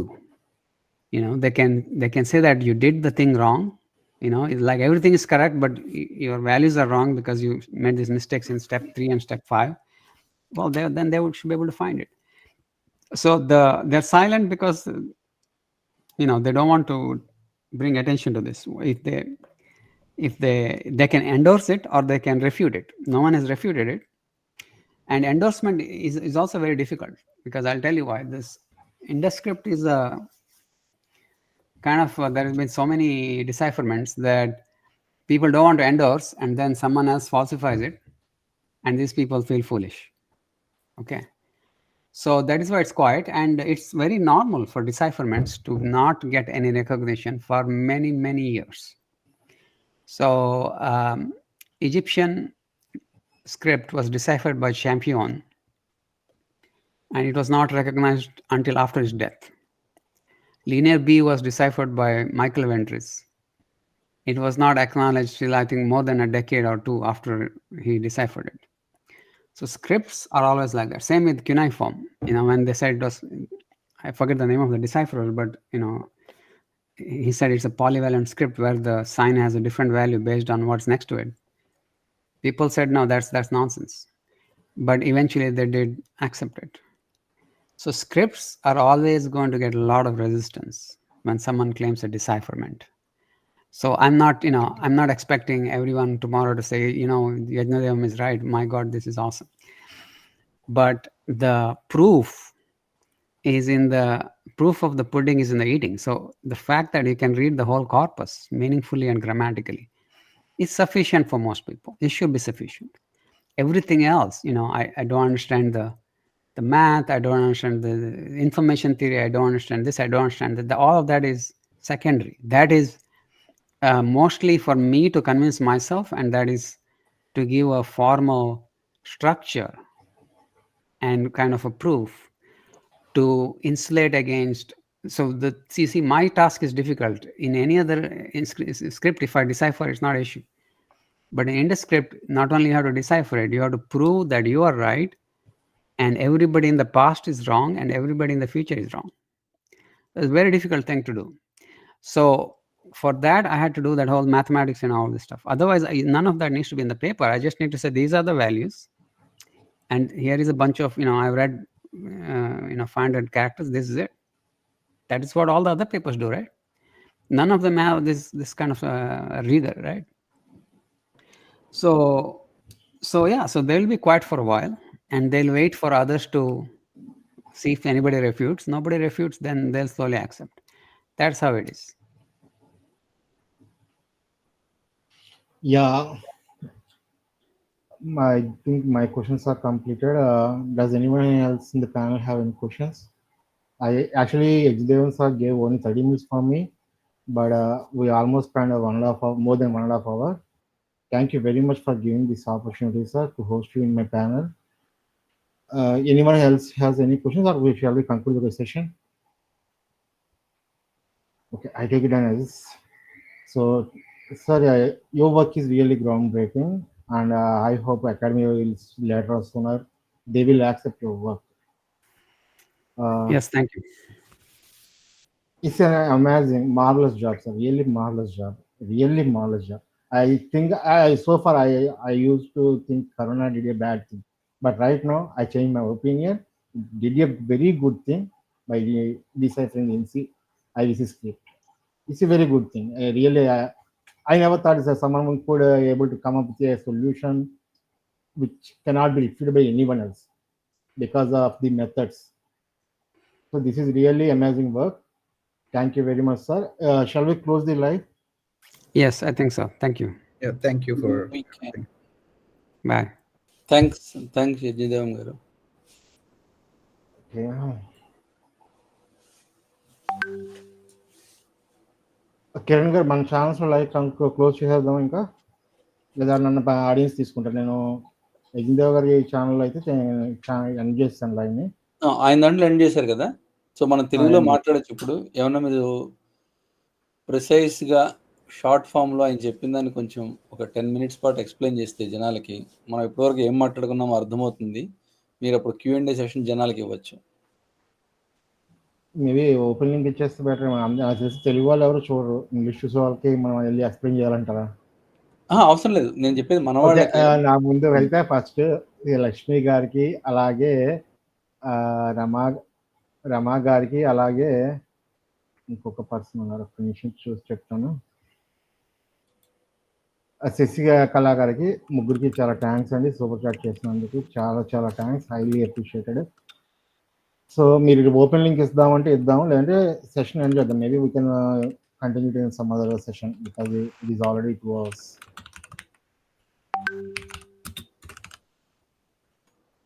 ఇవ్వండి, interest ఉంటారేమో కొంతమంది. Doctor గారు, copper గారు మీరు అసలు మాట్లాడలేదు. Summarise చేయమంటే హైందర్ గారు సమ్మరైజ్ చేద్దాం అంటే చేద్దాం. అంటే ఇప్పుడు డాక్టర్ గారు కానీ సమ్మరైజ్ చేయండి థింకింగ్ మంకీ గారు. ఎవరైనా చేస్తారంటే నేను ఊరుకుంటాను, లేదంటే నేను చేస్తాను. అంటే ఆయన ఏం చెప్పారు మీరు చేయండి. ఓకే. సో బేసికల్లీ ఆయన ఫస్ట్ ఏంటంటే, ఇది వరకు ఆల్రెడీ మనం ఫస్ట్ లైవ్ లో చెప్పుకున్నట్టే, ఇది వరకు ఐవీసీలో ఉన్న స్క్రిప్ట్ ఏంటంటే సంస్కృతం తప్ప ఏదైనా అయ్యి ఉండొచ్చు అని అందరూ అనుకున్నారు. దానికి అందరూ డిస్ఫర్ చేయడానికి ట్రై చేశారు. చేసిన వాళ్ళందరూ ఏంటంటే ఈ అక్కడ ఉన్న గుర్తులను తీసుకుని దానికి మీనింగ్స్ వెతికారు. సో ఆ కింద ఉన్న బొమ్మ బట్టి, లేదా వేరే చోట ఉన్న ప్లేస్ బట్టి అలా వెతికారు. సో అన్ని ఏంటి అంటే ఆ గుర్తుల్ని రీడ్ చేయడానికి ట్రై చేశారు. యజ్ఞదేవం గారు చేసిన మెయిన్ థింగ్ ఏంటంటే, ఆయన క్రిప్టోగ్రఫిక్ మెథడ్స్ వాడటం వల్ల ఏంటంటే అది ఫజీ లాజిక్ అవన్నీ ఇన్వాల్వ్ అవుతాయి. అది మనకు అనవసరం, అంటే ఒక సగటు ప్రేక్షకుడు అనవసరం. కానీ దానివల్ల మనకు తెలిసేది ఏంటి అంటే, పక్క పక్కనే 3 సేమ్ లెటర్స్ వస్తే, అవి ఖచ్చితంగా 3 సేమ్ సింబల్స్ వస్తే సాధారణంగా అది ఒక పదం అవ్వడానికి అవకాశం తక్కువ. అంటే ఫర్ ఎగ్జాంపుల్ యూ సింబల్స్ 3 సార్లు వచ్చాయి అనుకోండి, ఆ యూ అనేది లెటర్సే మన తెలుగులో అయితే పద పద పద అని వస్తుంది కదా. సో బట్ దానికి పెద్ద మీనింగ్ ఏమి ఉండదు. కానీ ఆ 3 మాత్రం పదాలు కావు, కేవలం అక్షరాలు మాత్రమే అని అనుకుంటే, సంస్కృతంలో ఇప్పుడు అనన, కనన లేదా కాను అలా. సో బేసికలీ సంస్కృతానికి అయితే మోర్ ఫిట్ అవుతుంది. ఆ విధంగానే ఆయన యు అనే సింబల్ అనే సింబల్ అనే అక్షరం అవుతుందని అనుకున్నారు. సో అది ఫస్ట్ మేజర్ స్టెప్ అనమాట. అంటే అది పదం కాదు. అంటే ఇది వరకు ఉన్న అన్ని గిల్ఫ్స్ కి ఏంటంటే ప్రతి గిల్ఫ్ అంటే ప్రతి బొమ్మ ఒక పదానికి సూచిక ఉంటుంది సాధారణంగా. కానీ ఇక్కడ ఏంటంటే అది అక్షరానికి సూచిక. అది మెయిన్ మేజర్ స్టెప్ అయింది. అది కూడా ఆయనకి ఏంటంటే ఆయన ప్రోగ్రామాటికల్ గానే అరైవ్ అయ్యారు, సొంతంగా తీసుకోవాలా. తర్వాత అర్థం చేసుకున్నారు. సో ఆ విధంగా ఒకటి. నెక్స్ట్ ఇంకోటి ఏంటంటే ద్రవిడియన్ లాంగ్వేజ్ అప్లై చేసిన ద్విత్వాక్షరాలు, సంయుక్తాక్షరాలు వీటి దగ్గర ప్రాబ్లం వస్తుంది అనమాట. సో ఓల్డ్ తమిళ్ ఇప్పుడు అంత అవైలబుల్లో లేదు. సో తమిళ్ తీసుకున్నా లేకపోతే వేరే తీసుకున్నా రావట్లా. సంస్కృతానికి మళ్ళీ సూట్ అవుతుంది. ఎందుకంటే మీకు ద్విత్వాక్షరాలు, సంయుక్తాక్షరాలు సంస్కృతం చాలా ఉంటాయి. అంటే ఇప్పుడు నమః ప్లస్ శివాయ కాస్త నమః శివాయ అయిపోద్ది, సా కింద సా అయిపోతుంది అది. సో అలాంటిది సంస్కృతంలోనే ఉంది. సో అది కూడా సంస్కృతం అనే చెప్తోంది. సో అలా ఆయన ఏం చేశారంటే ఒక్కొక్క సింబల్ కి నెక్స్ట్ ఇంకొక మేజర్ స్టెప్ ఆయన చేసింది ఏంటంటే, ఒకేలాగే ఉండే సింబల్స్ ని వేరే కాదు, అవి ఒకే సింబల్ రాసేటప్పుడు కొంచెం ప్రాబ్లం వచ్చింది అని అనుకున్నారు. అలా అనుకుని కొన్ని పెట్టుకున్నారు. దానికి కూడా మ్యాథమెటికల్ బేసిస్ ఉంది. బట్ ఆయన అరేంజ్ చేశారు ఒక పర్టికులర్ సెట్ లో, దానికి కూడా మ్యాథమెటికల్ బేసిస్ ఉంది. సో దానివల్ల ఏమైందంటే ఆయనకి సుమారుగా 400 ఎన్నో సింబల్స్ ఉన్నాయి. హైందర్ గారు కరెక్ట్ చేయాలి, ఆయనకి కరెక్ట్ గా తెలుసు నెంబర్. సో అవన్నీ కాస్త 72 కుదించిపోయాయి. సో ఈ 72 కుదించిపోయేసరికి ఏమైందంటే, గిల్ఫిక్ బిహేవియర్ అయితే ఏంటంటే కొన్ని వేల సింబల్స్ ఉండాలి మొత్తం భాషను రిప్రజెంట్ చేయాలంటే. కానీ 72 మాత్రమే అంటే ఇది భాష, ఇవి గిల్ఫిక్ కాదు, ఇవి అక్షరాలు మాత్రమే అనుకున్నారు. ఎప్పుడైతే ఆయన అక్షరాలను డిసైడ్ అయిపోయారో, సంస్కృతానికి మ్యాచ్ అయిందని డిసైడ్ అయిపోయారో. హైందోడ్ గారు గిల్ఫిక్ అంటే ఏం లేదండి, జస్ట్ ఒక బొమ్మ గీసి, ఇప్పుడు మనిషి పరిగెడుతున్నాడు అంటానికి పరిగెత్తే మనిషి బొమ్మ గీసి ఆ బొమ్మ కింద రాయటం అనమాట. సో అలా ఉంటే మనకి 400-500 సింబల్స్ కావాలి. అదే మీకు మామూలుగా రాసుకుంటూ పోవటానికైతే అన్నక్కర్లేదు. ఇప్పుడు మనకి తెలుగులో 53 అక్షరాలు ఉన్నట్టు, ఇంగ్లీష్లో 26 ఉన్నట్టు. కంటిన్యూ చేయండి సార్. రైట్. సో ఎప్పుడైతే అక్షరాలను తెలిసాయో, ఆయన అక్షరాలన్నీ పేర్చుకున్న తర్వాత ఏమైందంటే, మొత్తం ఉన్న సింబల్స్ అన్నిటినీ ఆయన అక్షరాల్లోకి మార్చారు. ఈ అక్షరాల్లోకి మార్చేసిన తర్వాత ఆయన కంపేర్ చేసుకుంటే, ఆయన ఇంకోటి కూడా చెప్పారు. ధోలావీరాలో రీసెంట్ గా ఫైండ్ అవుట్ చేసింది, ధోలావీరాలో సెనాలిలోను రీసెంట్ గా ఫైండ్ అవుట్ చేసిన సింబల్ కూడా ఆయన పెట్టుకున్న కార్పస్ లోనే దొరికింది. అంటే ఒకసారి మన అన్ని అక్షరాలను రాసుకున్న తర్వాత ఎవరు ఏం రాసింది దొరికినా మనకు అందులోనే పడుతుంది. సో అలా జరిగింది. సో ఆయన ఇప్పుడు ఏం చేశారంటే మొత్తం దీన్ని సంస్కృతిలో ఉన్న డిక్షనరీ కావాలి మనకి, ఎందుకంటే సంస్కృతంలో రూట్ వర్డ్స్ చాలా ఎక్కువ ఉంటాయి. అంటే ఇప్పుడు రవ అనే దానికి 2-3 మీనింగ్స్ ఉంటాయి. అంటే వెలిగేదని ఉంటుంది, లేకపోతే దహించేదని ఉంటుంది. సో వీటికి ఏంటంటే ఆయన ప్రస్తుతానికైతే మోనియర్ విలియమ్స్ డిక్షనరీ తీసుకున్నారు. ప్లస్ ఆయనకి తెలిసిన నాలెడ్జ్ నిరుక్తం, నిన్న మనం చెప్పినట్టున్నారు ధర్మ గారు. సో నిరుక్తం కూడా యూజ్ చేసుకొని, నిరుక్తంలో ఏంటంటే ఒక్కొక్క రూట్ వర్డ్ కి ఉన్న సెవెరల్ మీనింగ్స్ తెలుస్తాయి. సో ఇలా ఉంచుకొని వెళ్ళారు. ఇంకొకటి ఏంటంటే వీళ్ళు అప్రోచ్ కూడా ఒక మంచి అప్రోచ్ తీసుకున్నారు. ఏంటి అంటే ముందు లాంగెస్ట్ సింబల్ మనం కరెక్ట్ గా ట్రాన్స్లేట్ చేయగలిగాం అనుకోండి. ఎందుకంటే చిన్న చిన్న సింబల్స్ కి 2 అక్షరాలు ఉన్నాయనుకోండి, దానికి ఏదన్నా మీనింగ్ చెప్పొచ్చు. అంటే పదానన్నా చెప్పొచ్చు, రమానన్నా చెప్పొచ్చు. సో కాబట్టి పదాన రమానాన్ని కొట్టుకుంటే అంటే ఇంకా మరి దానికి ఎక్కడికి తేలం. కానీ మనం పెద్ద లైన్ ఉందనుకోండి, ఒక 3-4 లైన్ల కథ ఉందనుకోండి, ఆ 3-4 లైన్ కథని కానీ కరెక్ట్ గా మనం చేయగలిగితే అందులో వచ్చే ప్రతి 2 అక్షరాల పదాలు, 3 అక్షరాల పదాలు చాలా ఈజీగా చేసుకుంటూ పోవచ్చు. అంటే ఇంకా దాని మీద కన్ఫ్యూజన్ ఉండదు. వీళ్ళు చేసింది కూడా అదే. లాంగెస్ట్ ఇన్స్క్రిప్షన్స్ 27 లెటర్స్ ఎంత ఉన్నట్టున్నాయి. హైందవ్ గారు కరెక్ట్ చేయండి మళ్ళీ. సో 27 లెటర్స్ ఎన్నో ఉన్నాయి. 34, 36. ఆ లాంగెస్ట్ ఉన్నవి వీళ్ళు ఫస్ట్ చేసుకుంటూ వచ్చారు. ఆ చేసుకుంటూ వస్తే వీళ్ళకి ఏంటంటే ఆస్టానిషింగ్ గా అంతా చాలా క్లియర్ గా తెలిసిపోతుంది, అంతా సంస్కృతంలో ఫిట్ అయిపోతుంది, ప్రతి దానికి మీనింగ్ వచ్చేస్తుంది. సో వీళ్ళు పెద్దగా ఏం చేయకుండానే, సో అలా ఆయన సొంత టైంలో ఆయన చేసుకుంటే ఇప్పటికి 37% చేశారు. అది కూడా పైనుంచి కిందకి చేసుకుంటూ వచ్చారు, అంటే లాంగెస్ట్ నుంచి షార్టెస్ట్ కి. సో ఇంకా ఆల్మోస్ట్ 60% ఉంది. ఆ లాంగెస్ట్ చూసుకుంటే షార్టెస్ట్ కూడా తెలిసిపోతాయి, ఎందుకంటే ఆల్మోస్ట్ ప్రతి పదం, ప్రతి అక్షరం ఈ పాటికి ఆల్రెడీ వచ్చేసి ఉంటుంది. సో ఆయన ఏమంటారంటే ఆయన ప్రస్తుతానికైతే సాలిడ్ గా, కాన్ఫిడెంట్ గా, మ్యాథమెటికల్ బేసిస్ తో కూర్చున్నారు, నేను ఇది చేసిన ట్రాన్స్లేషన్ అని. ఇప్పుడు ఎవరైనా ఆయన రెఫ్యూట్ చేయాలంటే దాన్ని ఆ మ్యాథమెటికల్ దీనిలో కానీ మరోడు కానీ చేయాలి. కానీ రోజెట్టా స్టోన్ లాంటిది లేదు, అంటే మనకి ఒక శాసనం లాంటిది ఏది లేదు కాబట్టి ఆ విధంగా చేయలేం కాబట్టి ఇంకేదో విధంగానే చేయాలి. అది చేయాలంటే కొంచెం తెలివితేటలు కూడా ఉండాలి, అంటే రిఫ్యూజ్ చేయాలంటే. కానీ ఆయన మెథడ్ ఫాలో అవ్వడానికి మనకి పెద్ద అంటే కాంప్లెక్సిటీ ఏం లేదు, ఎందుకంటే ఆ కంప్యూటర్ ప్రోగ్రామింగ్ కాంప్లెక్సిటీస్ లేదా క్రిప్టోగ్రఫిక్ కాంప్లెక్సిటీస్ ఏవి మనకు అవసరం లేదు. ప్రతి అక్షరానికి, ప్రతి సింబల్కి అక్షరం ఉంది. సో మనకు తెలియాల్సిందల్లా సంస్కృత నాలెడ్జ్. దాంతో ఆయన సైట్లోకి వెళ్ళి మిగిలిన కార్పస్ అంతా మనం ట్రాన్స్లేట్ చేసుకోవచ్చు. సో ఇది ప్రస్తుతానికి అయితే అకాడమిక్ సర్కిల్స్లో ఎవరు యాక్సెప్ట్ చేయలేదు, అలానే రెఫ్యూట్ కూడా చేయలేదు. సో ఇది ప్రస్తుతానికి స్టేటస్. మనం ఏం హోప్ చేస్తున్నాం అంటే ఇది కానీ సంస్కృత అయితే మనం ఎప్పటికీ అసలు సింధు నాగరికత అంతమే కాలేదు, ఆర్యులు ఎవరు వచ్చి వాళ్ళని చంపను లేదు, సింధు నాగరికత వాళ్ళ ఆర్యులను పిలుచుకుంటూ ఈ రోజుకి మనలా తయారయ్యారు, అంతే. అది ఓకే. సో ఇంకెవరైనా చెప్తారా? మంచిగా ఎక్స్ప్లెయిన్ చేశారండి థింకింగ్ మంకీ గారు. హైందవుడు గారు ఒక 30 minutes ఇవ్వగలరా? Q&A తీసుకోండి, పర్లేదు. లింక్ ఇవ్వమంటారా? ఇవ్వండి, నేను కూడా ఇస్తా. ఓకే అండి. Google Meet link, but control మీ దగ్గర ఉంది, సో మీరే తీసుకుంటా ఉండండి. నేను వచ్చిన వాళ్ళని తీసుకుంటాను, నాకు జనరల్గా అదే ఉండదు. ఓకే. సో లింక్ అయితే కమెంట్స్లో ఇచ్చాను. If anyone has questions please come to panel. Revanth గారు, మీ GP work, Google Pay work అవ్వట్లేదు అంటున్నారు. మీది కంట్రీ చూసుకోండి, కంట్రీ ఇష్యూ అయితే ఖచ్చితంగా ఉంటుంది. హైందవుడు గారు, any other explanations? Link any other comments లో? There are so many cities recently found అండి, చాలా రీసెంట్గా చాలా వస్తున్నాయి. సో మేబీ ఫ్యూచర్లో నా ఎక్స్పెక్టేషన్ ప్రకారం అయితే మేబీ సౌత్ ఇండియాలో కూడా సివిలైజేషన్ అయితే బయటపడే అవకాశం ఉంది. సో ప్యానల్లోకి వసంత్ కుమార్ గారు వచ్చారు. వసంత్ కుమార్ గారు మాట్లాడండి.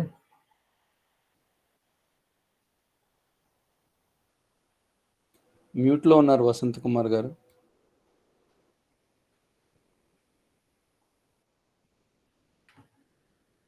ఓకే, ప్యానల్లోకి శ్రీను గారు జాయిన్ అయ్యారు. శ్రీని గారు ప్లీజ్ కెమెరా ఆఫ్ చేయండి, please switch off your camera please.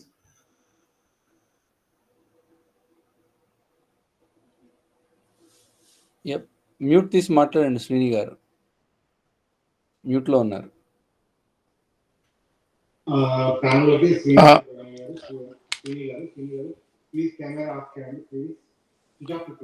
Srini గారు please stop watching my video, we are getting echo. YouTube okay okay ఆపేసి మాట్లాడండి. Yes sir.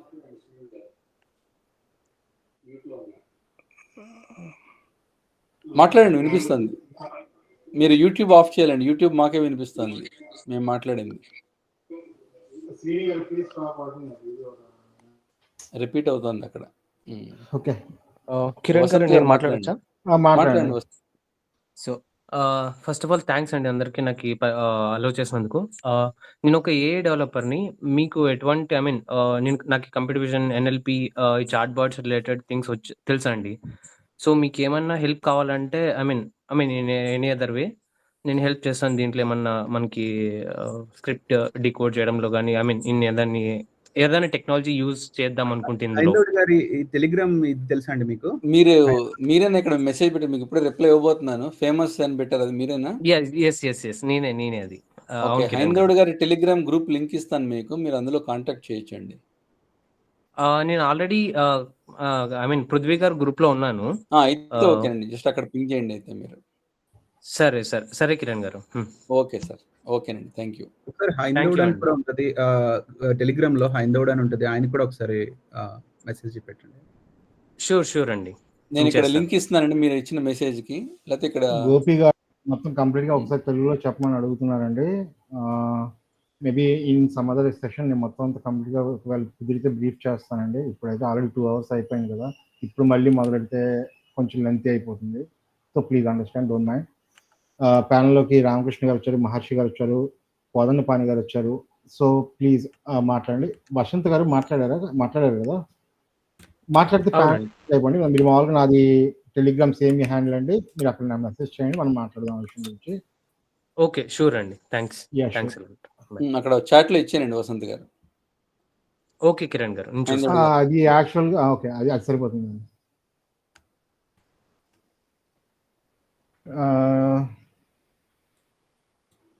Yeah, please, if you want to say anything, Ramakrishna and Kodandapani, Maharshi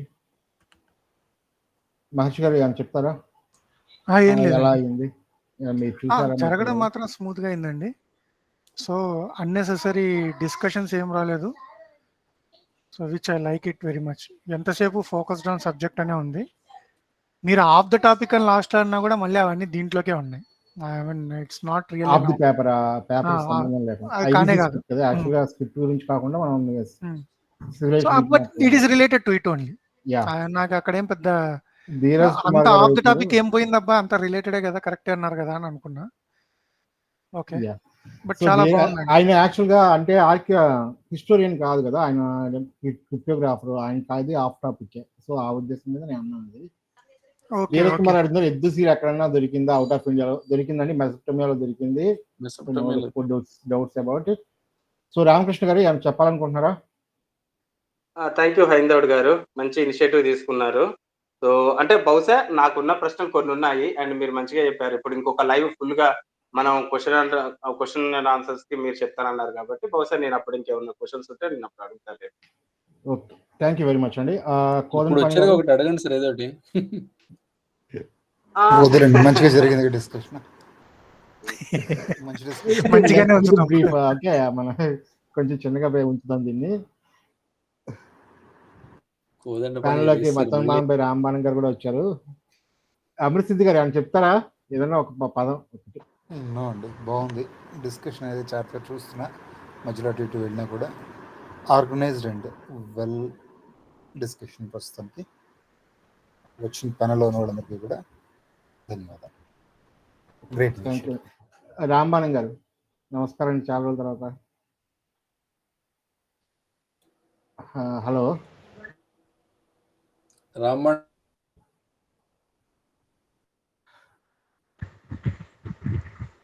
okay, నమస్కారం అండి sir. నేను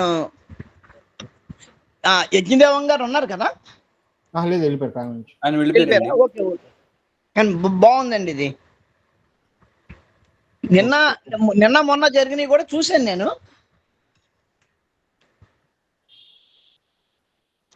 చెప్పండి.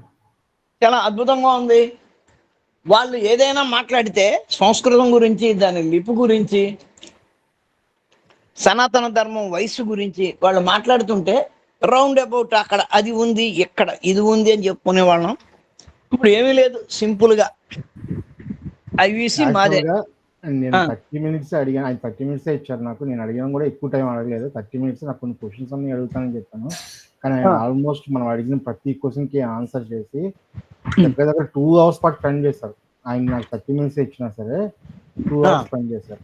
మొత్తం మనకున్న questions అన్ని కంప్లీట్ గా ఎక్స్ప్లెయిన్ చేశారు. నాకున్న క్వశ్చన్స్ అయితే నాకు మాక్సిమం క్లారిటీ వచ్చింది. సో ఇంకొకసారి రివ్యూ చేసుకుని మేబీ నేను కూడా అంటే నాకు ట్రాన్స్లేట్ నేర్చుకోవాలి, అది మాత్రం ట్రాన్స్లేట్ చేయాలంటే. మనం చెప్పినవి కూడా విన్నారు కదండి, మనం అడిగినవి చెప్పడమే కాదు, మనం చెప్పినవి కూడా విన్నారు, మన ఒపీనియన్స్ కూడా. ఓకే, హరికృష్ణ గారు ఏమని చెప్తారా? ఇంకా ఎవరైనా వచ్చి మాట్లాడాలంటే మాట్లాడండి. ఏం లేదండి, వారికి ధన్యవాదాలు తెలుపుతూ నాకు చిన్న డౌట్ ఉంది. ఇప్పుడు ద్రావిడ భాష అనేది సంస్కృతంలో నుంచి వచ్చింది అనేది సంస్కృతం నుంచి అంటే ఇప్పుడు యాక్చువల్ గా ఈ ద్రవిడ ఆర్య అనేది ప్రజెంట్ అయితే మేజర్ గా అయితే 2 వేరు సంబంధం లేదు, అది మెయిన్ స్ట్రీమ్ లో చెప్పేది. కానీ కొంత రీసెర్చ్ వర్క్ అయితే జరుగుతుంది, ఈ రెండింటి మధ్యన సిమిలర్ వర్క్ అయితే ఉంది. మేబీ రేపు ఫ్యూచర్ లో ఏమైనా కంక్లూడ్ చేయొచ్చేమో వేరే విధంగా. దాని గురించి వెళ్ళలేదా? అది వెళ్ళలేదా గురు?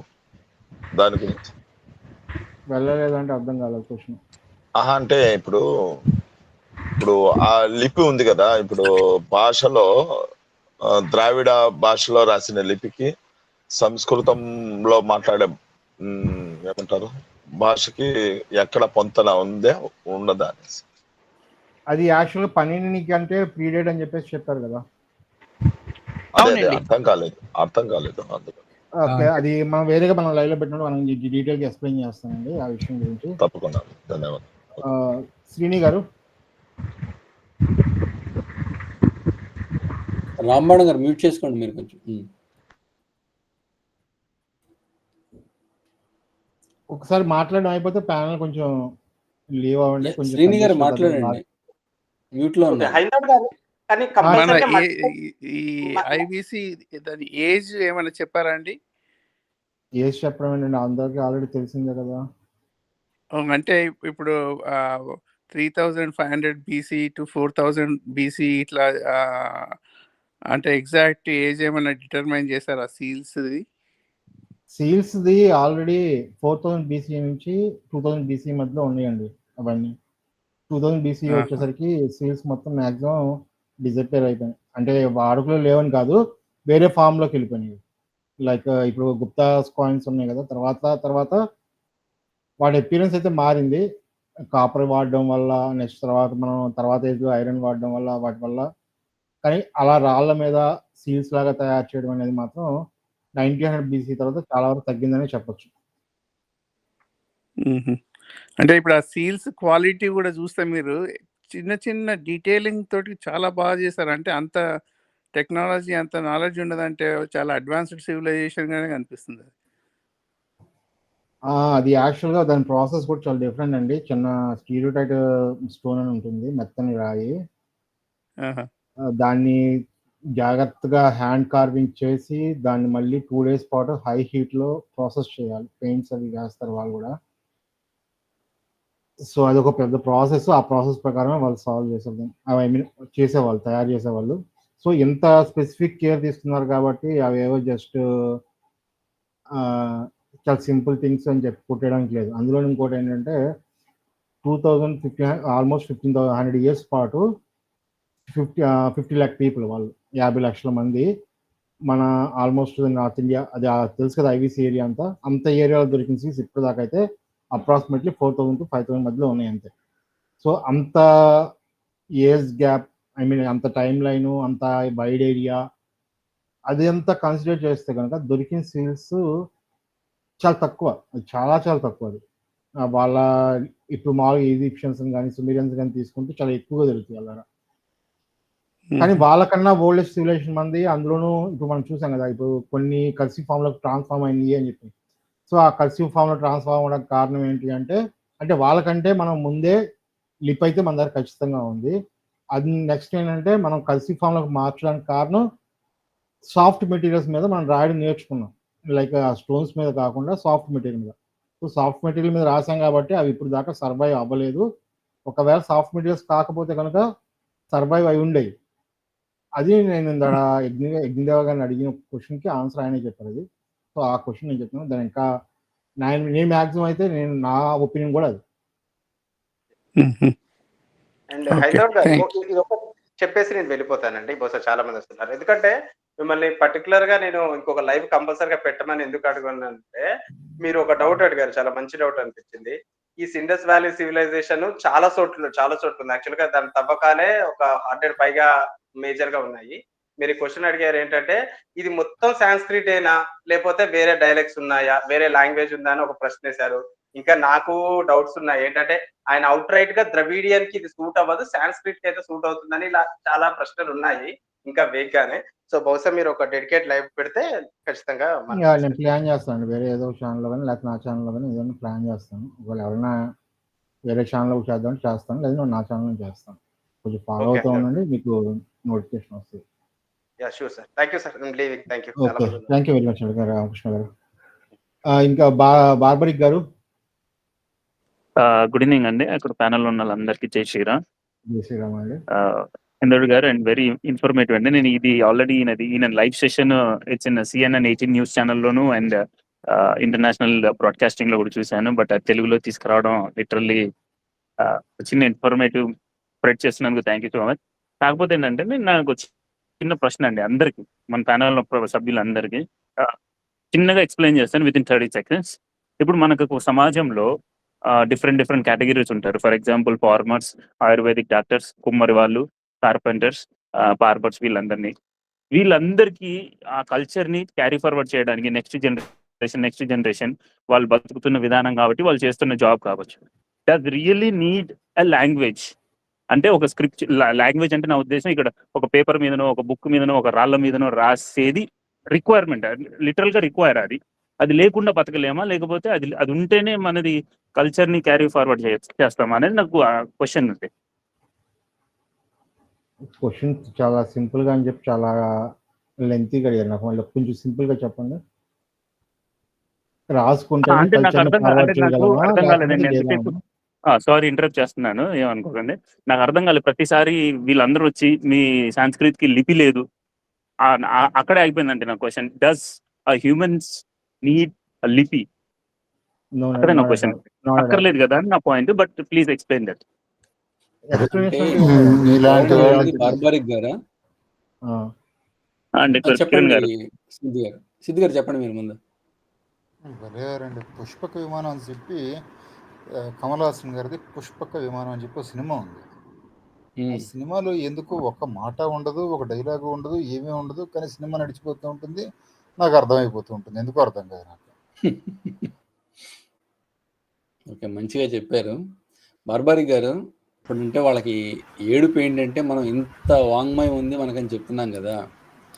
సో చెప్పినప్పుడు సరేరా బాబు, మీ అంటే ఇప్పుడున్న గ్రంథాలన్నీ సంస్కృతం అంటే దేవనాగరిలో కనిపిస్తుంది మనకి, ప్రింట్ చేసినవన్నీ మ్యాక్సిమం సోర్స్. సో మరి దేవనాగరి వచ్చింది ఇప్పుడే కదా, మరి అంతకుముందు ఎక్కడి నుంచి ఉందని చెప్పి ఒక లాజిక్ ప్రశ్న అడుగుతారు వాళ్ళు. మళ్ళీ వాళ్లే చూపిస్తారు 2వ శతాబ్దంలో బ్రాహ్మీలో రాశారని, అంతకుముందు ఇంకో దాంట్లో రాశారని. దాని అర్థం ఏంటి? ఎప్పుడు ఏ లిప్ ఉంటే అప్పుడు అలా రాసుకుంటున్నారు దాన్ని. అవును. మెయిన్ ఇంకొక విషయం ఏంటంటే మన రైటింగ్ మెటీరియల్ అంతా కూడా బయోడిగ్రేడబుల్ మెటీరియల్ మనకు తెలిసినంత వరకు. సో అది ఇన్ని వేల సంవత్సరాలు సర్వైవ్ అయ్యే ఛాన్స్ లేదు. సో మీరు ఊహించండి, ఫర్ ఎగ్జాంపుల్ మహాభారతం ఉంది, 1,00,000 శ్లోకాలు. ఒక కాపీ రాయడానికి ఎన్ని నెలలు పడుతుంది? ఫస్ట్ కాపీ వేదవ్యాసుడు గణేశుడితో రాయించారంటారు కదా, కొన్ని రోజుల పాటు రాసుంటారు దాన్ని మళ్ళీ కాపీలు చేయాలంటే ఇంక జీవితాంతం వాళ్ళు రాసుకుంటూ కూర్చుంటూ ఉండాలి వాళ్ళు. దానికన్నా వాళ్ళు తేలికైంది కనుక్కుంది ఏంటంటే వాళ్ళ శిష్యులకు నేర్పించటం ఓరల్గా. ఒక్కొక్క పురాణాన్ని ఒక్కొక్క శిష్యుడికి నేర్పించారు, అలా ఒక్కొక్క వేదాన్ని ఒక్కొక్క శిష్యుడికి నేర్పించారు. సో వాళ్ళకి అది ఈజీ అయిపోయింది. సో రాయాల్సిన పని లేదు. రాయాల్సిన పని ఎప్పుడు వచ్చిందంటే ఈ మనిషికి జ్ఞాపక శక్తి తగ్గిపోవడం ప్రారంభించిన తర్వాత రాయటం అవసరం పడింది. అలాగే రాసే మెటీరియల్స్ కూడా ఇంప్రూవ్ అయినాయి. సో అప్పుడు రాయటం ప్రారంభించారు. దాన్ని ఓరల్ గా వచ్చిందని దాని మీద పెట్టారనమాట, పుస్తకంలో కానీ వేరే పత్రాల మీద కానీ. ఐ థింక్ ఈయన అడిగింది డిఫరెంట్ క్వశ్చన్ అనుకుంటా అండి. సివిలైజేషన్ సర్వైవ్ అవ్వాలంటే స్క్రిప్ట్ కావాలా అని చెప్పేసి అడిగారు ఎసెన్షియల్ గా. అదే కదండి మీరు అడిగింది? ఎస్ కిరణ్ గారు లేదు, అండ్ కానీ కాబట్టి కారణం గారు అదే ఇదండి. అండి, దాంతో ఎక్స్టెండెడ్ గా ఉందండి. కిరణ్ గారు చెప్పింది రిలేటెడ్ గా ఉంది. రిలేటెడ్ ఉంది, బట్ మెయిన్ ఫోకస్ అయితే అది కాదు కదా. పర్ అది సపోజ్ కాదు. అనుకుందామండి, లాంగ్వేజ్ అనుకుందాం, మనం స్క్రిప్ట్ దాకా కూడా ఇంకా ఫండమెంటల్ గా వెళ్తే లాంగ్వేజ్ అనేది దేనికి కావాలి? కన్వేయింగ్ కి. లాంగ్వేజ్ అవును. అనేది ఓరల్ గా ఉండొచ్చు, సౌండ్ ఉండొచ్చు, సౌండ్లెస్ గా ఉండొచ్చు, కమ్యూనికేషన్ ఉంటుంది కదా, సైన్ లాంగ్వేజ్ అని చెప్పేసి ఇలా, రైట్? హ్యూమన్స్ యానిమల్స్ నుంచి వచ్చారనుకున్న వాళ్ళు కానీ వాళ్ళు గటరల్ సౌండ్స్ కానీ యానిమలిస్టిక్ సౌండ్స్ కానివ్వండి ఇలాంటివి చేసి చెప్పొచ్చు అనమాట, కన్వే చేయాలనుకునేది. బట్ ప్రాపర్ లాంగ్వేజ్ అనేది వచ్చిన తర్వాత మాటల్లో చెప్పవచ్చు. ఓకే, నేను మీతో మాట్లాడుతున్నాను, మీరు నాతో మాట్లాడుతున్నారు, మనం అందరితో మాట్లాడుతున్నాం ఇట్లా. బట్ మనిషి లేని చోట తను చెప్పాలనుకుంటున్న ఇన్ఫర్మేషన్ని ఎలా నిక్షిప్తం చేస్తాడు అనే క్వశ్చన్ వచ్చిందనుకోండి, అప్పుడు ఫర్ ఎగ్జాంపుల్ ఇప్పుడు మార్కెట్ ఉంది, ఇది మార్కెట్ ప్లేస్ అని చెప్పాలి. అక్కడ చెప్పడానికి ఒకడిని నియోగించవచ్చు మనం. మార్కెట్ ప్లేస్ అని చెప్పేసి వాడు ఎప్పుడు అక్కడే ఉంటాడు, వచ్చిన వాళ్ళందరికీ ఇది రూల్స్ అని పద్దాకులు చెప్తూ ఉంటారు అనమాట ప్రతిసారి.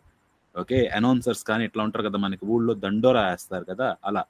సో ఈ జాబ్ని మీరు ఒకళ్ళకి డెలిగేట్ చేశారనుకోండి, నేను మీకు ఓరల్గా చెప్పింది మీరు ఇయర్స్ తోటి విని మీ మౌత్ తోటి రిపీట్ చేస్తారు.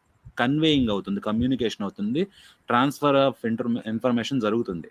బట్ అది తెలిసింది కదా చాలా కంబర్సమ్ అన్నమాట.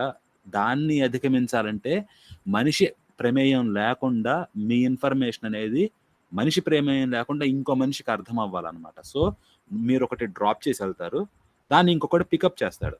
హంటర్ గ్యాదర్స్ ఈ సిస్టమ్ ఉన్నప్పుడు అండి వాళ్ళు ల్యాండ్ మార్క్స్ వాడుకుంటారు, పలానా చోటని. ఎగ్జాంపుల్ ఇందాక హిందూ కుష్ మౌంటైన్స్ కానీ ఇవి ట్రావర్స్ చేయాలి కదా, అక్కడ చేసే వాళ్ళు ఎక్స్పర్ట్స్ కొంతమంది ఉంటారు. ఎట్లా వాళ్ళకి టెరైన్ తెలుసు, ఎలా తెలుసు అంటే వాళ్ళకి టెరైన్లో కొన్ని ల్యాండ్ మార్క్స్ ఉంటాయి అట్లా. సో ఇదేంటంటే ఒక సింబల్ అనమాట, వాళ్ళకి పలానా ల్యాండ్ మార్క్ చూస్తే దిస్ మీన్స్ దిస్ అని చెప్పేసి వాళ్ళకి ఒక అండర్స్టాండింగ్ ఉంటుంది. అది ఎక్స్టెండ్ చేయాలి. మీరు చెప్పే మాటలు మీ ఐడియా ఏదైతే ఉందో దానికి ఎక్స్టెండ్ చేస్తే అప్పుడది మీకు సంబంధించిన సింబల్ అవుతుంది. ఇందాక నన్ను మార్కెట్ అంటే ఒకళ్ళని పెట్టాలి మీరు పలానా అని చెప్పడానికి. దాని బదులు వాడు చెప్పేది మీరు రిప్రజెంట్ చేయగలిగారనుకోండి, మార్కెట్కి పలానా సింబల్ కానివ్వండి, లేకపోతే ఇట్లా ఎవిడెంట్ ఉంటుంది. మార్కెట్ అనేది మార్కెట్ దగ్గరకు వచ్చినాక ఎవరికన్నా కనిపించింది, కానీ మార్కెట్ దగ్గరికి వెళ్ళాలంటే ఇటు వెళ్ళాలని ఇంకెక్కడన్నా చూపించాలనుకోండి, అప్పుడు దాని రిలేటెడ్ అనమాట. మార్కెట్ని సింబలైజ్ చేసేది ఏదైతే ఉందో దాన్ని మనం ఇక్కడ నిక్షిప్తం చేస్తే చూసే వాళ్ళకి ఓకే ఇది ఇటువైపు చూపిస్తుంది అని చెప్పేసి అర్థం అవుతుంది. దానికి లిటరల్గా మనం స్క్రిప్ట్లో అంటే ఇప్పుడు ఉన్నట్టుగా లాంగ్వేజ్లో రాయాల్సిన అవసరం లేదు. మార్కెట్ MARKET అని చెప్పేసి ఏ సింబల్ అన్నా వాడచ్చు, గ్లిఫ్స్ అంటారు లేకపోతే లోగోస్ అంటారు కదా, అది వాడచ్చు.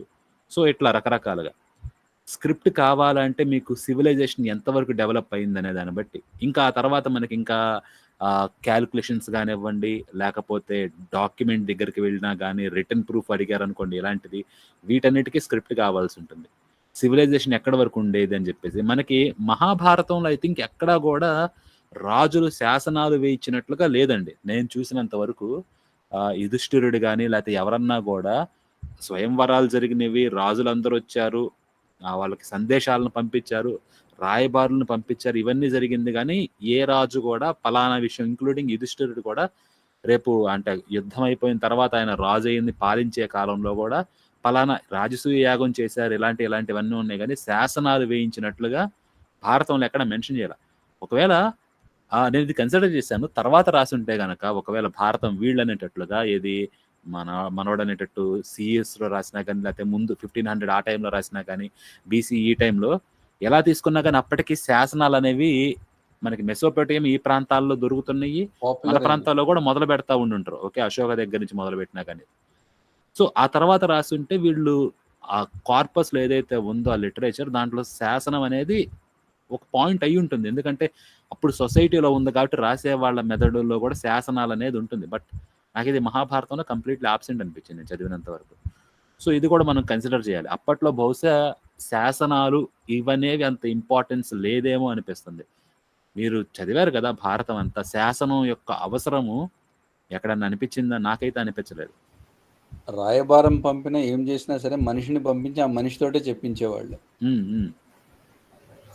కాపర్ గారు మీరు చెప్పింది చాలా బాగుందండి. But let me add one more thing, please correct me if I'm wrong. కిందాక కిరణ్ గారు అన్నారు, కాపర్ గారు చెప్పింది మీరు సింబల్స్ కానీ లేకపోతే శాసనాలు కానీ వేస్తే యూ కెన్ కమ్యూనికేట్ అని.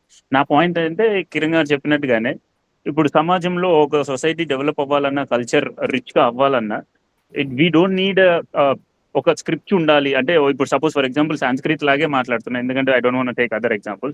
సాంస్క్రిట్ ని తీసి పుస్తకంలోనే రాస్తే ఇప్పుడు నా పేరు బార్బరిక్ కిరణ్ గారు అని మీరు చేతిలో అక్కడ ప్రింట్ చేస్తేనే అది అవసరం లేకుండానే మనం బతికేసాం, రిచ్ కల్చర్ డెవలప్డ్ అయింది. ఇందాక కిరణ్ గారు చెప్పిన దానికి నేను ఒక్కటి యాడ్ చేద్దాం అనుకున్నాను. ఎప్పుడైతే మన జ్ఞాపక శక్తి తగ్గుద్దో అప్పుడు మనకి ఈ పేపర్ మీద కానీ, ఇప్పుడు ప్రజెంట్ మనం పేపర్ మీద మాట్లాడుతున్నాం కాబట్టి పేపర్ మీద మనం ఇప్పుడు నేను మాట్లాడే పదాలని పేపర్ మీద రాయాలి అక్షరాల్లాగా అవసరం వచ్చింది. ఫర్ ఎగ్జాంపుల్ ఒక మదర్ ఇద్దరు పిల్లలకి కిరాణా సామాన్ తెమ్మన్నారు, ఒక 5 ఐటమ్స్ తెమ్మన్నారు. వెళ్ళి పెద్దోడేమో తెచ్చేసాడు, మెమరైజ్ చేసుకొని వాడు గుర్తుంది. చిన్నోడు 2 తెచ్చాడు, 3 మిస్ అయ్యాడు. సో వాళ్ళ అమ్మకి నెక్స్ట్ టైం ఏమని గుర్తొచ్చింది, వీడు మిస్ అవుతున్నాడు అని చెప్పి మిగతా ఐటమ్స్ ఇద్దరికి రాసి ఇవ్వడం మొదలెట్టింది. రాసి ఇచ్చిపోయి తీసుకురాడు. సో ఇక్కడ ఎవరికి అవసరం వచ్చిందండి, రాత అనేది ఎవరికి అవసరం వచ్చినది నా పాయింట్ ఇక్కడ. సో ఇది అడుగుతున్నారు కదా ప్రతిసారి. దీనికి అదర్ సైడ్ చూస్తే జ్ఞాపక శక్తి తగ్గినప్పుడు అనుకోవచ్చండి మనకు స్క్రిప్ట్ అవసరం అయ్యేది, లేకపోతే గుర్తుపెట్టుకోవాల్సిన పదార్థం ఆ క్వాంటిటీ పెరిగినప్పుడు కూడా స్క్రిప్ట్ అవసరం అవుతుంది. 2 రకాలుగా తీసుకున్నా కానీ ఎక్కువ ఇన్ఫర్మేషన్ ఉందనుకోండి, ఇప్పుడు చూడండి మనకి అనేక సైన్సెస్ ఉన్నాయి, అనేక బుక్స్ ఉన్నాయి, లిటరేచర్ కానీ డాక్యుమెంట్స్ అనేవి అసలు మనం కౌంట్ కూడా చేయలేము అనమాట. దీని అంతటిని మనం ఎక్కడో ఒక చోట స్టోర్ చేసుకోవాలి. నేను కంప్యూటర్ ఏజ్ గురించి మాట్లాడలేదు, కంప్యూటర్స్ లేని టైంలో చూడండి బుక్స్ అనేది మనకు ఉండాలన్నమాట. ఎందుకంటే ఈజీలీ ట్రాన్స్మిట్ చేయాలి ఇన్ఫర్మేషన్, వాస్ట్ కార్పస్ ఉంది కాబట్టి రాళ్ల మీద వాటి మీద చెక్కడం కూడా కుదరదు. సో మీరు ప్రింటింగ్ అనేది నెసెసిటీ నుంచి వచ్చింది. ఎక్కువ కన్వే చేయాలి, ఎక్కువ ఇన్ఫర్మేషన్ ఎక్కువ మందికి షార్ట్ టైం పీరియడ్లో కన్వే చేయాలి. ఎలా అనుకుంటే అప్పుడు ఆ నెసెసిటీ నుంచి ఈ ఇన్వెన్షన్ అనేది వచ్చిందన్నమాట మనకి, ప్రింటింగ్ ప్రెస్ కానీ ఇదంతా కూడా. So necessity is the mother of invention అంటారు కదా. మీరు జ్ఞాపక శక్తి తగ్గినప్పుడు తప్పదు, లేదా గుర్తుపెట్టుకోవాల్సింది పెరిగినప్పుడు తప్పదు అనమాట మనకి ఇక్కడ. Exactly my point. సారీ అండి, ఎగ్జాక్ట్లీ నా పాయింట్ కూడా ఏంటంటే ఎప్పుడైతే నెక్స్ట్ పాయింట్ మూవ్ అవుతామండి. ఓకేనండి, కొంచెం క్లోజ్ చేద్దాం. లక్ష్మి గారు ఏమైనా చెప్పాలనుకుంటున్నారా? లక్ష్మి గారు. పెద్దగా ఏం లేదండి, చాలా బాగా జరిగింది, ఎక్సలెంట్. అసలు ఆయన బాగా చెప్పారు, మీరు అడిగేవి కూడా చాలా కరెక్ట్ క్వశ్చన్స్ అడిగారు. ముందు నిన్న మనం డిస్కస్ చేసుకున్న పశుపతినాథ్ సీల్ అదేంటి అనుకున్నాం కదా ఎట్లా అని, అది కూడా తెలిసిపోయింది. దట్ వాజ్ గుడ్, చాలా బాగా జరిగిందండి. రియల్లీ అప్రిషియేట్ ఎఫర్ట్, చాలా బాగా. ఆయన కూడా చాలా చక్కగా చెప్పారు, ఎక్స్ప్లెయిన్ చేసి ఓపెన్ గా. Everything was very good, very nice. అంతే అండి. ఇంకా హరికృష్ణ గారు అని చెప్తారా? ఇంకా మనం లైవ్ క్లోజ్ చేసేద్దాం. ఇంకెవరైనా ఏమైనా క్లోజింగ్ కమెంట్స్ ఇస్తే లైవ్ క్లోజ్ చేస్తాం. క్లోజ్ చేసేయండి, మళ్ళీ అడుగుదాం రండి అదే మళ్ళీ సెక్షన్.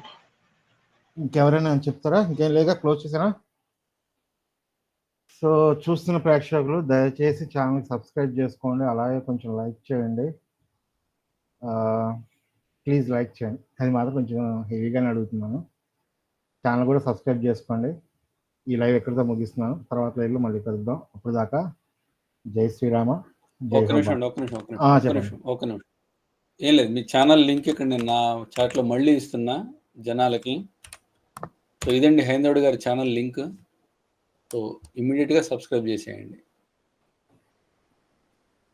ఓకేనండి, కొంచెం అందరూ సబ్స్క్రైబ్ చేసుకోండి, ఎందుకంటే మీరు లైక్ చేసి సబ్స్క్రైబ్ చేస్తే ఇంకా మంచి మంచి కంటెంట్స్ తీసుకురావడానికి మాకు కూడా ఇంట్రెస్ట్ వస్తుంది. కానీ ఎంత చేసినా అవే వ్యూస్ అయితే కనుక చెయ్యాలని ఇంట్రెస్ట్ కూడా అయితే రాదు. సో ఈ లైవ్ అయితే ఇక్కడితో క్లోజ్ చేస్తున్నాను. ప్యానల్లోకి వచ్చిన వాళ్ళందరికీ చాలా ధన్యవాదాలు. అలాగే దేవం గారికి నా హృదయపూర్వక ప్రత్యేక ధన్యవాదాలండి. నేను నిజంగా ఆయన చాలా అంటే 30 minutes ఇస్తాను అని చెప్పి చాలా ఎక్కువసేపు ఇచ్చారు. 2 hours పాటు ఉన్నారు. ప్యానల్లో అభిమన్యు సేన్ గారు కూడా వచ్చారు. అభిమన్యు గారు నమస్కారం అండి, జై శ్రీరామ.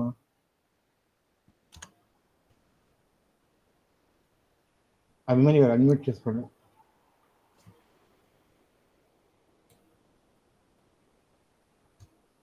అభిమన్యు గారు మ్యూట్లో ఉన్నారు, ఆయన వేరే పనిలో ఉంటారు. మీరు లైవ్ క్లోజ్ చేయండి, ఆయన మాట్లాడతారులేండి. సరే అండి. సో చూస్తున్న వాళ్ళందరికీ స్వామి ఆగండి, చెప్పండి. కాదు బతిలాడుతున్నాడు ఏంది హైందవుడు? అరే సబ్స్క్రైబ్ చేయరు బాయ్, ఏమైంది మీ అందరికి? చేయరు, సబ్స్క్రైబ్ చేయరు, కొట్టరు దీని తల్లి కొట్టరు. హైందవుడు ఛానల్ ఉంది కదా? ఇచ్చాను, లింక్ ఇచ్చాను ఇక్కడ నేను. రైట్, సబ్స్క్రైబ్ కొట్టుర్రా బాయ్. అందుకే వచ్చిన సార్, బెదిరిస్తే గానీ నేను ఇవ్వాలి. థ్యాంక్ యూ అభిమాని గారు. గట్టిగా చెప్తే గానీ వినేలా లేదా? అంతే కదండి గురుగారు, తప్పదండి, అందులో పాపం లేదు. జాన్ బాబు గారిని అడగండి కావాలి.